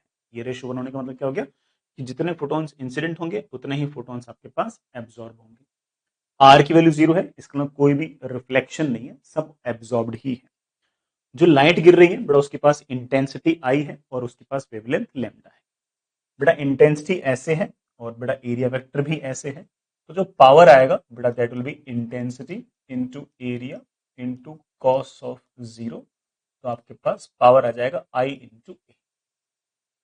कितने फोटॉन्स बेटा गिरे हैं अगर वो निकालना हो बेटा वो again P lambda upon H C, बेटा ये फॉर्मूला को कई बार बोल चुका हूं, that comes out to be I A lambda upon H C. ये फोटॉन्स है बेटा जो लगातार प्रति सेकंड आपके पास लगातार गिरते आ रहे हैं। अब फोटॉन्स के साथ हो क्या, फोटोन के पास अगर वेवलेंथ लैम्डा है तो उसके पास इनिशियल मोमेंटम है नीचे की तरफ, कितना, h बाय लैम्डा। फाइनली बेटा फोटोन के पास मोमेंटम कितना हो गया, जीरो, वो एब्जॉर्ब हो गया ना। इनिशियल मोमेंटम है h बाय लैम्डा, बेटा फाइनल है जीरो, इसका मतलब चेंज इन मोमेंटम कितना है, h बाय लैम्डा, ऊपर की तरफ, ठीक है। तो इसका मतलब फोटोन का जो चेंज इन मोमेंटम है वो मेरे पास h बाई लैम्डा है, वो है ऊपर की तरफ। तो इसका मतलब फोटोन पर फोर्स लगा है ऊपर, थोड़ा ऑफकोर्स प्लेट पर फोर्स लगा है नीचे। जो प्लेट पर बड़ा फोर्स लगा है नीचे, उसका बड़ा एक सिंपल सा फॉर्मूला है, ये मैं आपको सेंटर ऑफ मास चैप्टर में सिखा चुका हूं। कितनी बॉल्स स्ट्राइक कर रही है per unit time multiplied by ball का चेंज इन मोमेंटम। यहां पर बस बॉल की जगह फोटोन हो गया। कितने फोटोन्स गिर रहे हैं बड़ा per unit time, of course बड़ा I A lambda upon H C into change in momentum. बड़ा change in momentum is of course बड़ा कितना, एच बाई लैम्डा, लैम्डा से लैम्डा गया, एच से एच गया। आई थिंक बेटा answer comes out to be I A upon C, या बेटा पावर डिवाइड बाई सी। जितना पावर गिर रहा है उसको अगर आप सी से डिवाइड कर दोगे तो आपके पास बड़ा फोर्स की वैल्यू आ जाएगी। अगर किसी ने मुझसे पूछा कि प्रेशर कितना होगा, बड़ा प्रेशर बड़ा मेरे ख्याल से फोर्स अपॉन एरिया होता है, बड़ा मेरे पास फोर्स था, एरिया नीचे आ गया, तो आई थिंक बड़ा प्रेशर बड़ा मेरे पास आ जाएगा इंटेंसिटी बाई सी। तो जैसे एग्जांपल के लिए अगर मैं ऐसा बोलूं कि मेरे पास लेट से बड़ा मेरे पास ये कोई ना कोई बड़ा सरफेस है, परफेक्टली एब्जॉर्बिंग सरफेस है, और उस पर लाइट गिर रही है ऐसे। जो लाइट गिर रही है उसका पावर जो है वो लेट से बड़ा मेरे पास 3000 वाट है, और ये परफेक्टली एब्जॉर्बिंग सरफेस है, बड़ा इसकी ए की वैल्यू 1 है, ठीक है। ए की वैल्यू मतलब बड़ा number of photons absorb upon number of photons incident, इसका रेशियो 1 है, ठीक है। तो आप बड़े आराम से कह सकते हो कि इस पर प्लेट पर फोर्स लगेगा नीचे की तरफ, जिसकी वैल्यू होगी पावर, पावर है 3000 एस आई यूनिट में अपॉन सी, बड़ा सी है 3 इंटू 10⁻⁸, बड़ा आंसर आ गया 10⁻⁻5 ऑफ कोर्स बड़ा न्यूटन, या 10 माइक्रो न्यूटन। हालांकि बड़ा फोर्स की वैल्यू बहुत छोटी है, बट ठीक है, बड़ा फोर्स जो लगेगा वो इतना लगेगा, ऐसे निकाल सकते हो, ठीक है। अगर मान लीजिए बेटा दूसरा केस, नॉर्मल इंसिडेंस है लेकिन परफेक्टली रिफ्लेक्टिंग सरफेस, बेटा परफेक्टली रिफ्लेक्टिंग सरफेस है, इस बात का मतलब है कि जितने फोटॉन्स गिरेंगे ना वो सारे के सारे रिफ्लेक्ट हो जाएंगे, गिरेंगे ऐसे और रिफ्लेक्ट होंगे ऐसे, आएंगे ऐसे जाएंगे ऐसे, बेटा परफेक्टली रिफ्लेक्टिंग है, इसका मतलब एब्जॉर्प्टिव पावर 1 है। बेटा एब्जॉर्प्टिव पावर 1 मतलब number of photons absorb upon number of incident, इसका रेशियो जीरो है, जीरो है, सॉरी 1 नहीं बेटा जीरो है, क्योंकि नंबर ऑफ फोटॉन्स एब्जॉर्ब क्या है, जीरो, सारे सारे रिफ्लेक्ट हुए। स्मॉल आर की वैल्यू 1 है, स्मॉल आर बेटा क्या है, number of photons reflected upon number of photons incident, इसका रेशियो बेटा 1 है, इसका जितने गिरे हैं वो सारे सारे रिफ्लेक्ट हुए। समझदार बच्चे को बोलना चाहिए कि सर कोई सोल्व करने की जरूरत नहीं, मैंने पूछा बेटा क्यों, वो बोलेगा सर इतना सा फर्क पड़ेगा कि इनिशियल मोमेंटम है नीचे की तरफ h बाई लैम्डा, फिर जैसे फोटोन टक्कर होके ऊपर जा रहा है तो फाइनल मोमेंटम है ऊपर की तरफ h बाई लैम्डा। इसका मतलब फोटोन का जो चेंज इन मोमेंटम है ना वो 2h बाई लैम्डा ऊपर की तरफ है, पहले h बाई लैम्डा नीचे था फिर h बाई लैम्डा ऊपर हो गया, तो चेंज इन मोमेंटम ऊपर की तरफ 2h बाई लैम्डा हुआ। इसका ना फोटोन पर फोर्स लगा है ऊपर, थोड़ा प्लेट पर फोर्स लगा है नीचे। समझदार बच्चे को बोलना चाहिए कि सर पिछले वाले केस में change in momentum h by lambda था, इस बार आपके पास 2h बाई लैम्डा है, तो ऑब्वियस बात है कि ना फोर्स आपका डबल हो जाना चाहिए। तो आपको सिर्फ और सिर्फ ये बोलना है कि फोर्स की जो वैल्यू होगी वो 2 टाइम्स पावर डिवाइडेड बाई सी होगी। और अगर आपने मुझसे प्रेशर पूछा तो बड़ा प्रेशर आपके पास होगा 2 टाइम्स इंटेंसिटी अपॉन सी। बस 2 के फैक्टर का डिफरेंस है और बड़ा कोई खास ऐसा डिफरेंस नहीं है, ठीक। आगे चलते बेटा, मेरे पास नॉर्मल इंसिडेंस है, बिल्कुल बेटा पहले वाला केस, बस इतना सा अंतर है कि इस बार पार्शियली रिफ्लेक्टिंग सरफेस है, बेटा पार्शियली रिफ्लेक्टिंग सरफेस है। इसका मतलब बेटा ये जो आर है ना ये 0 और 1 के बीच में कुछ है, बेटा आर मतलब number of photons reflected upon number of photons incident. ये जो ए है ना बेटा ये आपके पास 1 माइनस आर हो जाएगा, इसकी बेटा value number of photons absorbed upon number of photons incident हो जाएगा। मैं बेटा प्रूव नहीं कर रहा, बिल्कुल सिंपल सा ही काम है, मैंने बस एब्जॉर्ब वालों का अलग से निकाल दो, बेटा रिफ्लेक्ट वालों का अलग से निकाल दो।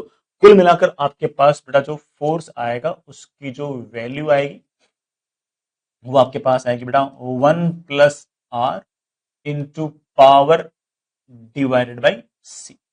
बल्कि मैं तो ये कहूंगा कि तीनों केस में सिर्फ और सिर्फ इस केस का फॉर्मूला याद रख लो तो काम बन जाएगा। परफेक्टली रिफ्लेक्टिंग सरफेस में आर की वैल्यू बेटा 1 होती है, तो 1 + 1 हो जाएगा 2 times power divide by C, बेटा केस 2 का आंसर आ जाएगा।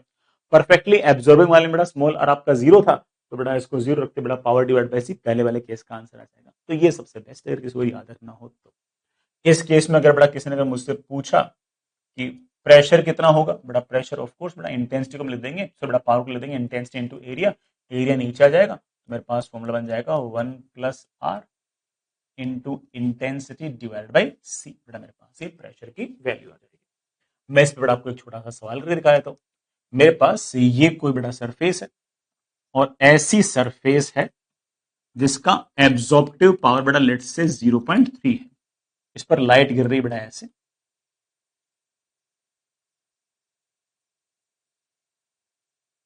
जो लाइट गिर रही है बेटा इसका पावर जो है वो लेट से बेटा मेरे पास 900 वाट है, ठीक है बेटा। हो सकता है बेटा पावर की जगह इंटेंसिटी और एरिया दे दें, तो इंटेंसिटी को एरिया से मल्टीप्लाई करके फिर पावर निकाल, वो तो बेटा तुम कर लो।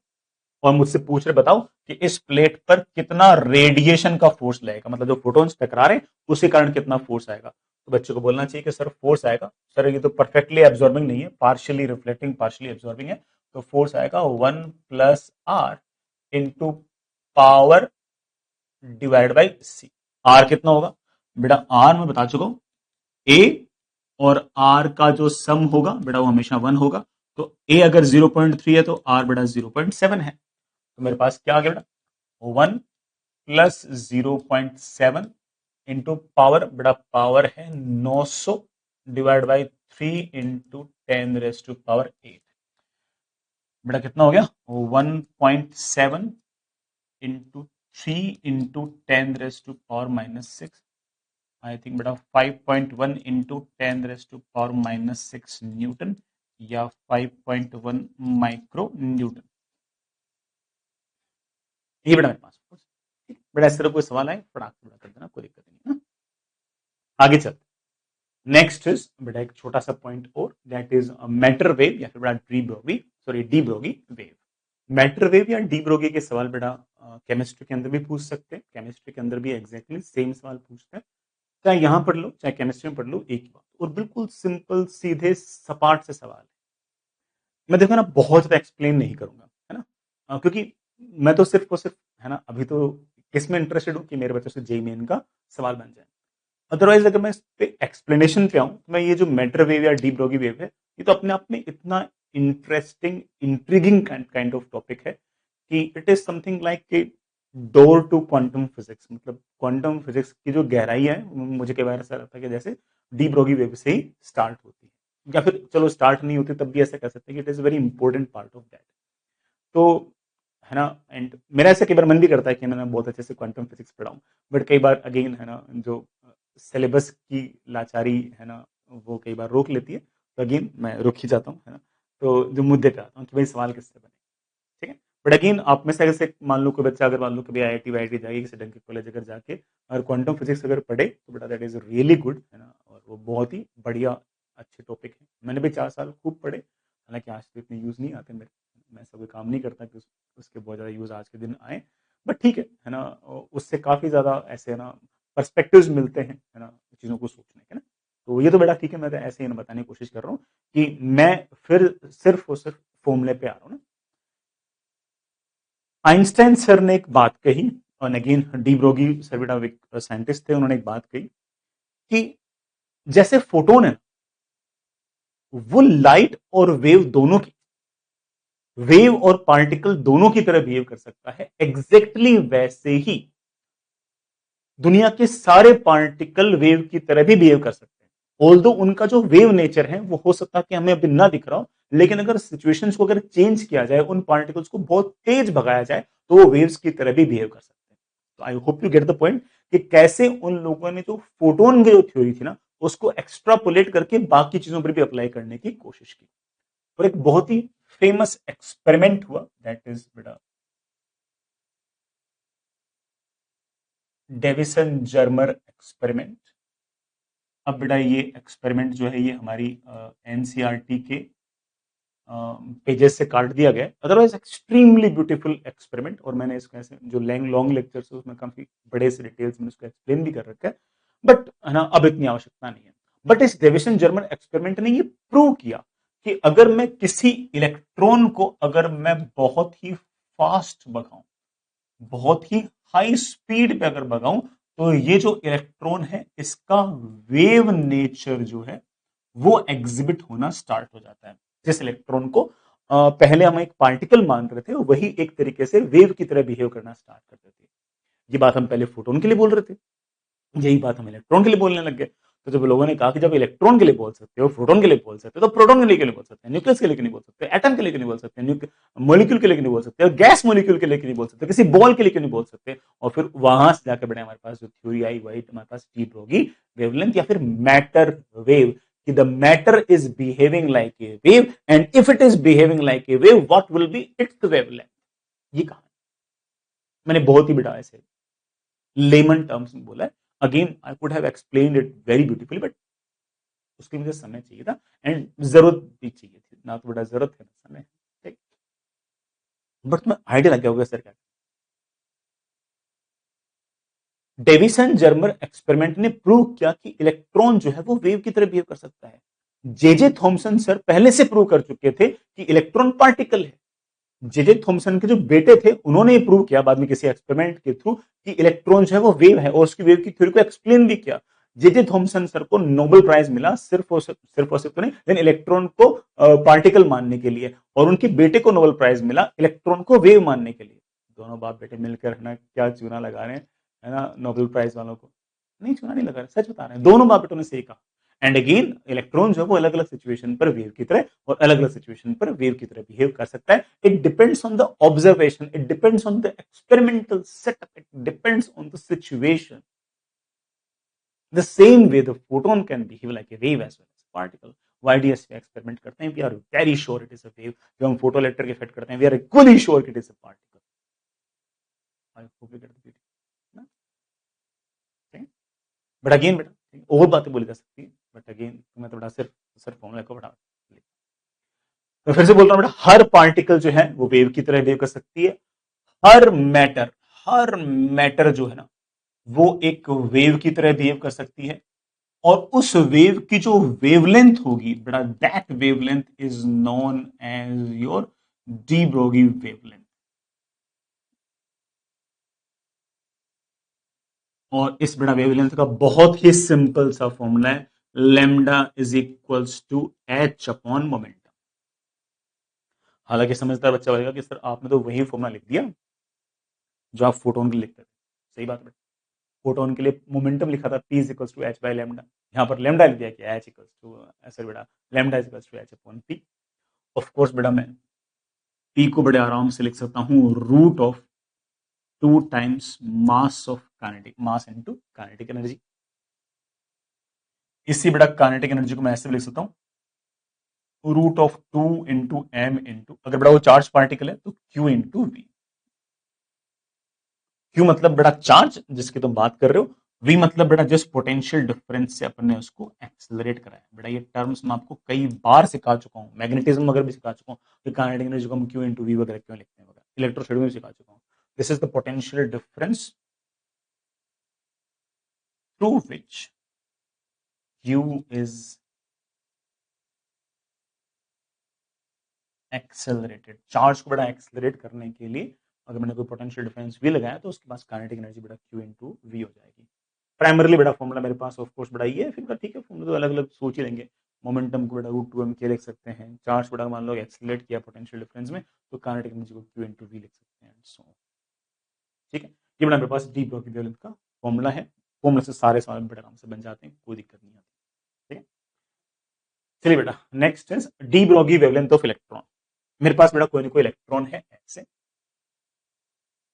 ये बड़ा कोई इलेक्ट्रॉन है ऐसे, इसका बड़ा मास m है और ये v वेलोसिटी से जा रहा है, तो डी ब्रॉगी वेवलेंथ बड़ा क्या होगी, लैम्डा इज इक्वल्स टू बड़ा सिंपली h ऑन m। इसमें क्या है, मास ऑफ इलेक्ट्रॉन बड़ा 9.1 into 10 raise to power minus 31 kg, बड़ा v उसकी वेलोसिटी, बड़ा h आपका प्लैंक्स कांस्टेंट लिख देना। इसमें मैं इलेक्ट्रॉन के लिए अलग से क्या लिखा, लेकिन चलो मैं छोटा सा बड़ा मैं जानबूझ के बड़ा ही लिखा। अगर मान लीजिए बेटा लेट से यहाँ पर बेटा मेरे पास कोई ना कोई हायर पोटेंशियल वी, बेटा यहाँ पर कोई लोअर पोटेंशियल, बेटा let say zero. Electric field है बेटा तुम जानते हो from higher potential to lower potential. मैंने किसी इलेक्ट्रॉन को बेटा यहाँ से रिलीज किया, ये इलेक्ट्रॉन है बेटा मैंने यहाँ से रिलीज किया। इलेक्ट्रॉन पर बेटा फोर्स लगेगा, ऑफ कोर्स इलेक्ट्रिक फील्ड के अपोजिट। इलेक्ट्रॉन चलते चलते चलते चलते यहाँ आया, जब यहाँ आएगा तो उसके पास कोई ना कोई काइनेटिक एनर्जी होगी। ये काइनेटिक एनर्जी लिखना बड़ा बिल्कुल आसान से काम है, बट फिर भी चलो मैं लिख देता हूँ। यहां से तक टोटल मैकेनिकल एनर्जी कंजर्व करो, यहाँ पर रिलीज किया तो इनिशियल काइनेटिक एनर्जी 0, यहाँ बड़ा पोटेंशियल एनर्जी होगी, यहाँ पर इलेक्ट्रॉन का चार्ज मल्टीप्लाई यहाँ पर पोटेंशियल, यहाँ पर बड़ा काइनेटिक एनर्जी होगी के, और बड़ा पोटेंशियल एनर्जी होगी, इसका चार्ज है बेटा माइनस ई और बड़ा पोटेंशियल है बेटा वी, तो काइनेटिक एनर्जी बड़ा मेरे पास आ गया of course E into V. हालांकि बच्चा कह सकते सर आपने मुझे सिखा रखा है क्यू इंटू वी, से मैं डायरेक्ट लिख सकता था, बेटा लिख सकता था, सही बात है। अगर बेटा कोई मुझसे पूछ ले कि जब इसके पास ये काइनेटिक एनर्जी के आ गई, अब डी ब्रोगली वेवलेंथ कितनी होगी, बेटा डी ब्रोगली वेवलेंथ होगी एच अपॉन मोमेंटम, मोमेंटम को मैं लिख सकता हूँ root of 2m into kinetic energy, बेटा H upon root of 2 into M into kinetic energy, बेटा काइनेटिक एनर्जी तुम लिख सकते हो ई इंटू वी। हमारे पास बड़े सारे आंसर आ जाएंगे। बस मैं छोटी सी बस एक जुगाड़ बताऊं, देखो एच यूनिवर्सल कांस्टेंट है, मास ऑफ इलेक्ट्रॉन कांस्टेंट है, चार्ज ऑफ इलेक्ट्रॉन कांस्टेंट है, टू तो बड़ा वैसे कांस्टेंट है, तो ये सारी वैल्यूज पुट करके तुम सीधा आंसर याद कर लो ना। मैं एक बात बता दूं, lambda is equals to root of 150 upon volt angstrom. ये डायरेक्ट अगर तुम याद रखना चाहो याद रख सकते हो, लेकिन याद रखना कि बेटा ये वाला फॉर्मूला सिर्फ किसके लिए है, ओनली फॉर इलेक्ट्रॉन। यहां पर जो मास लिखा है बेटा वो इलेक्ट्रॉन के लिखा है, हाँ पॉजिट्रॉन के लिए भी चल जाएगा, क्योंकि पॉजिट्रॉन का मास और चार्ज इतने ही होते हैं, है ना, बस उसका पॉजिटिव होता है, इसका नेगेटिव होता है। तो ये इलेक्ट्रॉन के लिए और पॉजिट्रॉन के लिए बेटा ये वाला फॉर्मूला काम दे जाएगा, और बेटा बाकी के लिए काम दे देगा, क्यों देगा बेटा, उनका मास डिफरेंट होगा ना। ये जो वैल्यूज आई है बेटा ये ऑफ कोर्स है ना मास ऑफ इलेक्ट्रॉन और बेटा मास ऑफ प्रोटॉन रख के, मास ऑफ पॉजिट्रॉन रख के आइए। ऐसा फॉर्मूला तुम प्रोटॉन का बना सकते हो, अल्फा पार्टिकल का बना सकते हो, सबका बना सकते हो, लेकिन ठीक है बेटा सबका फॉर्मूला तुम बना देंगे, बना सकते हो बेटा। कोई बच्चा कह मैं बनाना चाहता हूँ बेटा, बिल्कुल बनाओ। एक सवाल बेटा, इन एन इफ, सो बेटा इसको इफ करना बेटा, if an electron is accelerated through a potential difference of 6 volt, then find its de Broglie wavelength। तो एक तरीका तो ये de Broglie wavelength is equals to h upon under root of 2 into m into e into 6.626 into 10 raised to power minus 34 upon बेटा under root of 2 times बेटा mass of electron 9.1 into 10 raised to power minus 31, 1.6 into 10 raised to power minus 19, बेटा voltage कितना 6, सब कुछ बेटा S I unit में है, तो ऑफ कोर्स बेटा आंसर किस में आएगा, मीटर में आ जाएगा आंसर, कोई बहुत बड़ा काम थोड़ी। बट फिर भी कोई बच्चे कहते हैं कि सर ना आपने मुझे एक छोटा सा जुगाड़ और सिखा रखा है, आपने सारी वैल्यूज इस 6 को छोड़कर बाकी सारी वैल्यूज है ना वो पुट करके आपने मुझे पहले से बता रखा है कि फॉर्मूला है रूट ऑफ 150 अपॉन 6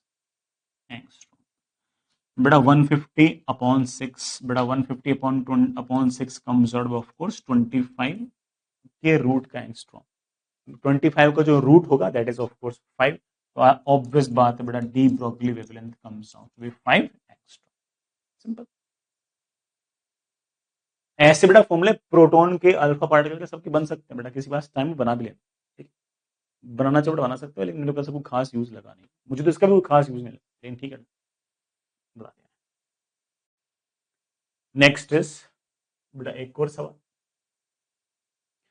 मेरे पास बेटा सिर्फ और सिर्फ दिखाने के लिए कि बेटा एनटीए किस तरह के सवाल पूछता है। एक सवाल बेटा, the ratio of de Broglie wavelength of proton and electron having same kinetic energy, दोनों के पास बेटा काइनेटिक एनर्जी सेम है, दोनों के मासेस का बेटा रेशियो मुझे दे रखा है और मुझसे पूछ रखा है कि बताइए डी ब्रोगली वेवलेंथ का रेशियो क्या होगा, बड़े आराम से निकाल देंगे।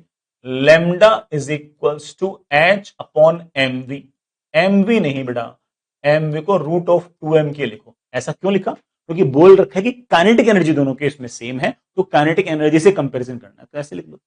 अब दोनों केस में एच सेम है, 2 सेम है, के सेम है, तो बड़ा आराम से कह सकता हूं lambda is inversely proportional to root of mass. मैं बड़े आराम से कह सकता हूं कि de Broglie wavelength of proton upon de Broglie wavelength of electron is equals to under root of mass of electron upon बेटा mass of proton, mass of electron upon बेटा मास ऑफ प्रोटॉन, बेटा मेरे ख्याल से 1/1849 आ गया होगा बेटा, 1849 का जो रूट है बेटा मेरे ख्याल से शायद 43 आ जाएगा, आई थिंक बेटा 1/43, तो रेशो आएगा बेटा आई थिंक 1:43 बेटा आपके पास ये रेशो। ठीक है, रूट बेटा एग्जैक्ट निकालने की जरूरत नहीं, दिख ही रहा है बेटा। ठीक है, अगला सवाल बेटा। ठीक है, अगेन बेटा एनटीए किस तरह की शब्दावली यूज करती है उसके लिए बेटा मैंने सवाल ले रखे हैं। बाकी मैंने बेटा सब सिखा रखा है, सब सिखा रखा है, सब बता रखा है। The kinetic energy of an electron, alpha particle and proton are given as this बेटा काइनेटिक एनर्जी दे रखी है। The de Broglie wavelength associated with the electron, alpha particle and proton. बेटा डी ब्रोगली वेवलेंथ पूछ रही किसकी कम होगी किसकी ज्यादा होगी, निकाल के देख लो बेटा, निकाल के देख लो। मैं तुम कहोगे सर काइनेटिक एनर्जी दे रखी है, सर मुझे मास भी चाहिए। बेटा मास बता देता हूं, प्रोटॉन का मास जो है वो 1 AMU के आसपास होता है, तो 1.67 इंटू 10⁻⁻27 kg के आसपास होता है। अल्फा पार्टिकल का जो मास है वो लगभग लगभग बेटा 4 AMU के पास होता है, तो 4 इंटू 1.67 इंटू 10⁻⁻27 kg बेटा इसका मास होगा। इलेक्ट्रॉन बेटा, इलेक्ट्रॉन का जो मास है बेटा वो 9.1 इंटू 10⁻31 kg होगा। And de Broglie wavelength is equals to h upon under root of 2m into k। बेटा कर लेना सॉल्व, मासेस मैंने दे रखी है बेटा, के सवाल में दे रखा है, h बेटा कांस्टेंट है, फटाक से आपका आंसर आ जाएगा। और वैल्यूज निकालने की आवश्यकता नहीं, ऐसे नहीं कि प्रत्येक वैल्यू निकाल, ऐसे रफली देख लो कौन सा बड़ा कौन सा छोटा, दिख जाएगा। एग्जैक्ट मत सोल्व करना बेटा, एग्जैक्ट कहां से, वैल्यू पूछी तो बेटा एग्जैक्ट सोल्व करते हैं, कहां से। ठीक है बेटा, ये थोड़ा सा बेटर सवाल है, हालांकि सवाल बेटा मैंने ऐसे रेड मार्क कर रखा है इसलिए कि मल्टीपल कॉन्सेप्ट है ना, इसलिए बेटा जेई मेन अक्सर मल्टीपल कॉन्सेप्ट पे सवाल नहीं पूछती है, जेई मेन सिंगल कॉन्सेप्ट पे सवाल पूछती है। एक कॉन्सेप्ट में फॉर्म में वैल्यू पुट किया आंसर आ गया। मल्टीपल कॉन्सेप्ट बेटा ठीक है एडवांस सवाल पूछता है, मल्टीपल कॉन्सेप्ट है, लेकिन सवाल वैसे अगर देखे तो आसान है। बट ठीक है, कई बच्चे जो सिर्फ जेई मेन की पढ़ाई करते हैं वो मल्टीपल कॉन्सेप्ट को मिक्स नहीं कर पाते, उनका दिमाग कॉम्प्रिहेंड नहीं कर पाता है ना, तो उनको थोड़ा थोड़ा सा टफ लग सकता है, इसलिए मैंने इसको रेड मार्क कर रखा है बेटा। ये जेई ने शायद 2022 में पूछा था। An electron mass m is with initial velocity v not I cap. बेटा इसके पास कोई ना कोई वेलोसिटी है v नॉट और वो आई कैप के अलोंग है, तो x एक्सिस के along. Is moving in electric field minus E not I cap. बेटा इलेक्ट्रिक फील्ड है एस से यू, ठीक है, E not is a constant. At T is equal to 0 the de Broglie wavelength is of course बेटा h upon m v not, ये बोलने की बात नहीं पता था, ठीक है। Then it's de Broglie wavelength after time t, t time बाद इसकी डी ब्रोगली वेवलेंथ क्या होगी। अरे भाई t टाइम बाद इसकी डी ब्रोगली वेवलेंथ होगी h upon m v, v क्या है, t टाइम बाद जो इसकी वेलोसिटी होगी वो। अगर इलेक्ट्रिक फील्ड है इस तरफ, इलेक्ट्रॉन का बेटा चार्ज है बेटा माइनस ई, तो इलेक्ट्रॉन पर फोर्स लगेगा इधर की तरफ ई इंटू ई नॉट। बेटा कोई दिक्कत तो नहीं है, इलेक्ट्रिक फील्ड है इस तरफ तो फोर्स है इस तरफ, फोर्स है बेटा इस तरफ तो इस तरफ आपके पास आएगा एक्सेलरेशन, और ये एक्सेलरेशन लगातार इसकी वेलोसिटी को बढ़ाएगा बढ़ाएगा बढ़ाएगा बढ़ाएगा, किसी टाइम टी पर इसके पास वेलोसिटी हो जाएगी v। ये v निकालना हमारे बाएं हाथ का खेल है, initial velocity plus acceleration into time. बेटा ये वाला फॉर्मूला क्यों यूज कर लिया मैंने जानते हो ना, क्योंकि बेटा एक्सेलरेशन कांस्टेंट था ना, इसलिए electric field constant, force constant तो एक्सेलरेशन कांस्टेंट। कल को पता लगा कि ना यही वाला सवाल बेटा एडवांस ने पूछ लिया और इलेक्ट्रिक फील्ड वेरिएबल बोल दी टाइम के साथ, तब भी मेरा बच्चा कर लेगा। और वेलोसिटी आ गई है तो डी ब्रोगली वेवलेंथ आ गई है बेटा, डी ब्रोगली वेवलेंथ बेटा मेरे ख्याल से आ गई है h upon m into velocity. बेटा velocity is v not plus E not upon m into t। ये बेटा मेरे पास आंसर आ गया है, ये बेटा मेरे पास आंसर आ गया। हालांकि बेटा ठीक है, इसमें मुझे लेमडा की टर्म्स में आंसर निकालना है, जो लेमडा नॉट है ना उसकी टर्म्स में आंसर निकालना है। बेटा उसकी टर्म्स में अगर आंसर निकालना तो जहां कहीं बेटा ये एम वी नॉट लिखा हुआ है ना वहां पर लेमडा नॉट लिखना पड़ेगा। लिखता हूं करता हूं कोशिश। एच एम वी नॉट बेटा बाहर निकाल लो, 1 plus E not T upon M V naught. बेटा ये सारे नाटक में कर क्यों रहा हूं, क्योंकि बेटा सवाल की डिमांड है ना कि मुझे सारे ऑप्शंस बेटा इस तरह के बना के लेमडा नॉट के टर्म्स में। तो मेरे पास आ गया लेमडा इज इक्वल्स टू ये H upon M V not क्या है बेटा, H upon M V not initial lambda not है, तो इनिशियल लेमडा नॉट है लेमडा नॉट अपॉन बेटा 1 plus E not T upon mv not, ये बेटा मेरे पास lambda. This is your answer बेटा। कौन सा आंसर बेटर है बेटा? मेरे ख्याल से डी बेटर है, lambda naught upon 1 plus E not T upon M V naught. अगर जेई एडवांस में ये वाला सवाल आए तो दो तरीके से आ सकते हैं। एक तो ऐसे कि इलेक्ट्रिक फील्ड वेरिएबल दे देंगे तो एक्सेलरेशन वेरिएबल दे देंगे, एक्सेलरेशन वेरिएबल आ जाएगा तो एक्सेलरेशन को डीवी बाई dt लिख के इंटीग्रेट करके हम वेलोसिटी निकाल लेंगे। वेलोसिटी लिखने के बाद वापस से एच अपॉन एम वी करके बेटा आराम से हम डी ब्रोगली वेवलेंथ निकाल लेंगे। कैसे? प्यार से बेटा इलेक्ट्रोस्टैटिक, काइनेमेटिक्स और डी ब्रोगली वेवलेंथ तीनों कॉन्सेप्ट यूज के एडवांस का सवाल बन जाएगा। एक तो बेटा मुझे ऐसा समझ में आ रहा है कि ये वाला सवाल एडवांस में पूछा जा सकता है कभी ना कभी।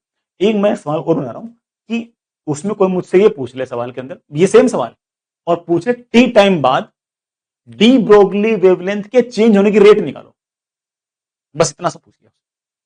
तो वो क्या पूछ रहा है? लैम्डा नहीं पूछ रहा है, वो मुझसे सवाल में पूछ रहा है बताओ D lambda upon D T बताओ। अच्छा बोलेगा सर जब lambda as a function of time आ गया तो D lambda upon D T भी आ जाएगा, क्या दिक्कत? तो ये भी सवाल पूछा जा सकता है। एनीवेज आगे चलते बेटा। Next is D Broglie wavelength of gaseous molecules.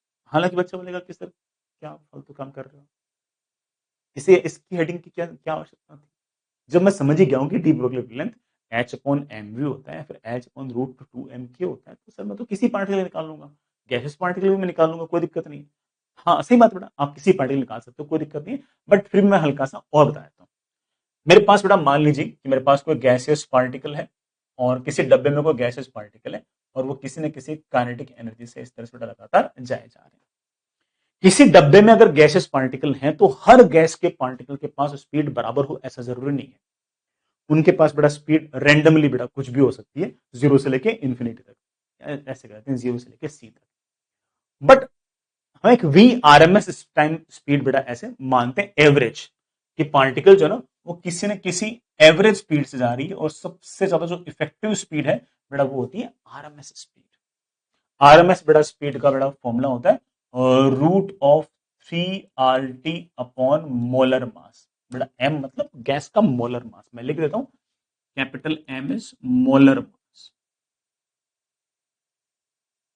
तो इसके पास काइनेटिक एनर्जी कितनी होगी बेटा? काइनेटिक एनर्जी होगी half mass of gaseous particle into V R M S का स्क्वायर। ये स्मॉल एम क्या है? Mass of one gas molecule. बेटा जैसे आप कंफ्यूज ना हो ना इसलिए मैं सब कुछ बड़े बड़े से लिख रहा हूं। मेरे पास काइनेटिक एनर्जी आ गई हाफ एम, बेटा ये कितना हो गया? पी आर टी अपॉन,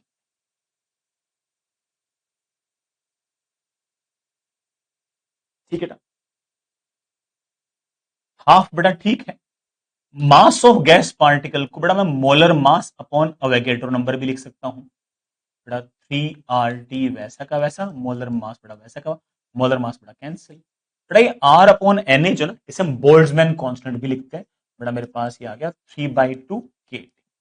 के इज बेटा बोल्ट्जमैन कांस्टेंट। बेटा वैल्यू शायद इसकी 1.38 इंटू 10⁻⁻23 जूल पर केल्विन भी। तो मुद्दा क्या है बेटा? ये के मतलब बोल्ट्जमैन कांस्टेंट है। मुद्दा क्या है कि किसी ने मुझसे पूछा डी ब्रोगली वेवलेंथ क्या होगी? डी ब्रोगली वेवलेंथ होगी H upon under root of 2m into kinetic energy.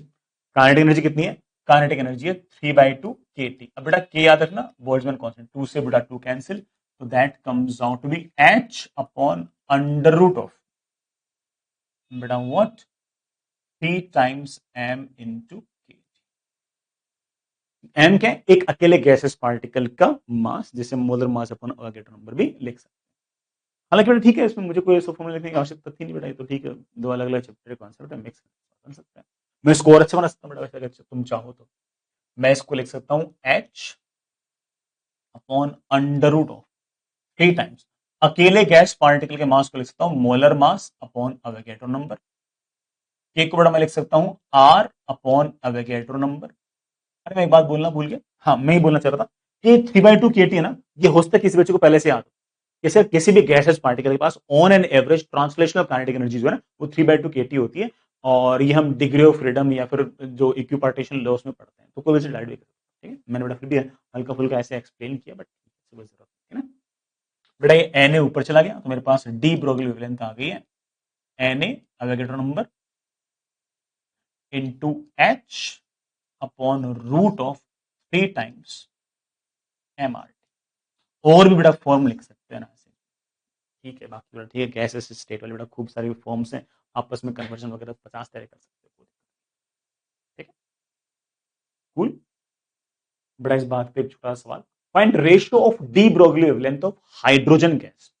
बेटा हाइड्रोजन गैस का जो मोलर मास है बेटा वो ऑफ कोर्स 2 ग्राम पर मोल है। एंड हीलियम गैस, बेटा हीलियम गैस का ऑफ कोर्स 4 ग्राम पर मोल। मुझसे क्या पूछा, दोनों केस में डी ब्रोगली वेवलेंथ पूछिए, de Broglie wavelength of hydrogen gas upon बेटा de Broglie wavelength of helium gas. बेटा हाइड्रोजन गैस की डी ब्रोगली वेवलेंथ क्या होगी बेटा, Na into H, Na into H upon under root of बेटा what, क्या 3 times molar mass of hydrogen gas बेटा that is 2 into R into T. बेटा temperature 127 मत लिखना, ऑफ कोर्स बेटा टेम्परेचर प्लस केल्विन में आएगा, एसआई यूनिट में, एसआई यूनिट में 127 को बेटा कन्वर्ट करने पे 400 केल्विन आता है, 273 ऐड करने पे। हीलियम के लिए बेटा, हीलियम के लिए Na into H upon under root of 3 times molar mass. बेटा मोलर मास कितना है बेटा, मोलर मास कितना है हीलियम का, 4 ग्राम पर mole into R into T. बेटा इसका टेम्परेचर बेटा 27 डिग्री सेल्सियस को केल्विन करोगे। बच्चा बोले साहब से गलती होगी, मैंने पूछा क्या कि सर आपने ये जो मासेस है ना, ये है ना 2 और 4 लिख दिए सर, ग्राम पर मोल है, एस आई यूनिट तो किलोग्राम होगी, तो 10 रेस्ट पर -3 लगाओ। आप सही कह रहे हो, मुझे लिखना चाहिए था, बस मैं लिखा नहीं। क्यों नहीं लिखा तुम समझ गए, क्योंकि मुझसे रेशो पूछा है। जब रेशो पूछा है तो बेटा मैं अगर यहाँ पर यूनिट की गलती अगर कर भी दूंगा तब भी चलेगा, कोई दिक्कत नहीं। और जैसे बेटा मैंने ऐसा लिखा जैसा कि आप देख सकते हो, Na into H, Na into H, R into R, 3 into 3। बेटा ये सब आपके कैंसिल हो गए और आपके पास बड़े आराम से आ गए 4 इंटू 3, 2 इंटू 4। बस ठीक है बेटा, मेरे ख्याल से 4 से 4 कैंसिल, आई थिंक बड़ा answer comes out to be root of 3/, this is your answer. Cool बेटा, ये आपके लिए बेटा एक सवाल, हालांकि मुझे ऐसा लगता है कि मेरा बच्चा कहेगा कि सर मैं खुद ही कर लूंगा, मैं तो सिर्फ उसे बेटा दिखाना चाह रहा था कि एनटीए इस तरह का सवाल पूछता है। और बेटा मैंने इसको अगेन रेड मार्क कर रखा है, इसका मतलब क्या है कि बाकी सारे सवाल इससे आसान है, और मुझे ऐसी फीलिंग है कि मेरा बच्चा बिना पेन उठाए ये वाला सवाल कर लेगा, ठीक है। If the de Broglie wavelength of a molecule in a gas at room temperature is 300 Kelvin, is lambda 1. Find the temperature of the gas. So, if the temperature of gas is increased to 600 Kelvin, then the de Broglie wavelength of the same gas molecule. बेटा same gas molecule की de Broglie wavelength क्या होगी? बेटा कितना आसान सा formula है, बेटा दिख रहा है, number of particles H, mass, बेटा तो सब कुछ सेम ही है। De Broglie wavelength is inversely proportional to root of temperature. बेटा एक बार 300 रुपए 600 रुपए रेशो पूछ आंसर आ जाएगा। तो मुझे मेरे ख्याल से कुछ बताने वाली कोई खास बेटा ऐसी बात है ही नहीं। फिर बेटा रेड मार्क इसलिए कर दिया इसको क्योंकि सवाल तुम्हें आसान इसलिए लग रहा है क्योंकि मैंने थ्योरी पढ़ाते वक्त 2 कॉन्सेप्ट को मिक्स करके एक टॉपिक बना दिया और उस पर आपको पढ़ा दिया। अदरवाइज तो बड़ा ऑब्वियस बात है कि ये वाला सवाल अगर मान लो ये टॉपिक ना पढ़ रखा हो तो बच्चे को 2 अलग अलग कॉन्सेप्ट मिक्स करने पड़ेंगे ना, कि डी ब्रोगली वेवलेंथ का फॉर्मूला होता है H/mv, और ये v कैसे निकालूंगा, ये v मैं है ना जो मेरे पास केटीजी जो कॉन्सेप्ट होता है उससे निकाल के वी आर में रखूंगा, तो ऑफकोर्स बेटा उसके लिए टाइम लग जाएगा उस बच्चे को। आपको आसान इसलिए लग रहा है क्योंकि आपने तो बेटा टॉपिक पढ़ा है उस हिसाब से, है कि नहीं यार। अदरवाइज ऑफकोर्स सवाल तो टफर साइड का है। आप बेटा क्यों कर पा रहे हो, क्योंकि आपने बेटा सवाल ऑफकोर्स सवाल के कॉरेस्पॉन्डिंग बेटा आपने थ्योरी बना रखी है, इसलिए है ना, इसलिए बेटा आसान लग रहा है। बेटा यहाँ पर बाकी एम वेम तो कैंसिल हो गया ना, क्योंकि सेम मास है बेटा, सेम मटेरियल सेम गैस की बात हो रही है, बस सिर्फ टेम्परेचर चेंज किया, पहले 300 फटाक से बेटा मेरे ख्याल से आपका आंसर आ ही जाएगा। तो चलिए है ना बेटा, मेरे ख्याल से सारी सर बात आप समझ गए होंगे। अगली क्लास में अपन लोग एटॉमिक स्ट्रक्चर पढ़ेंगे। एटॉमिक स्ट्रक्चर बच्चों केमिस्ट्री में और फिजिक्स में लगभग लगभग सेम है, थोड़ा सा पोर्शन ऐसा है जो केमिस्ट्री के अंदर थोड़ा सा ज्यादा है, चाहे बेटा वो हाइजेनबर्ग अनसर्टेनिटी प्रिंसिपल हो और बेटा मेरे ख्याल से श्रोडिंगर इक्वेशंस वगैरह है, वो थोड़ा सा बेटा केमिस्ट्री में ज्यादा है। फिजिक्स वाला जो पोर्शन है वो मैं बेटा अगली क्लास में पढ़ा दूंगा, and that is again very interesting. And वहां पर भी अगेन बेटा वही सब बातें कि ना अनसर्टेनिटी और श्रोडिंगर इक्वेशंस पढ़ाना समझाना काफी इंटरेस्टिंग है, बट हमारे सिलेबस में नहीं है, इसलिए मैं सिलेबस का ध्यान रखती हूँ। ठीक है, चलो अगले क्लास में मिलते हैं। All the best.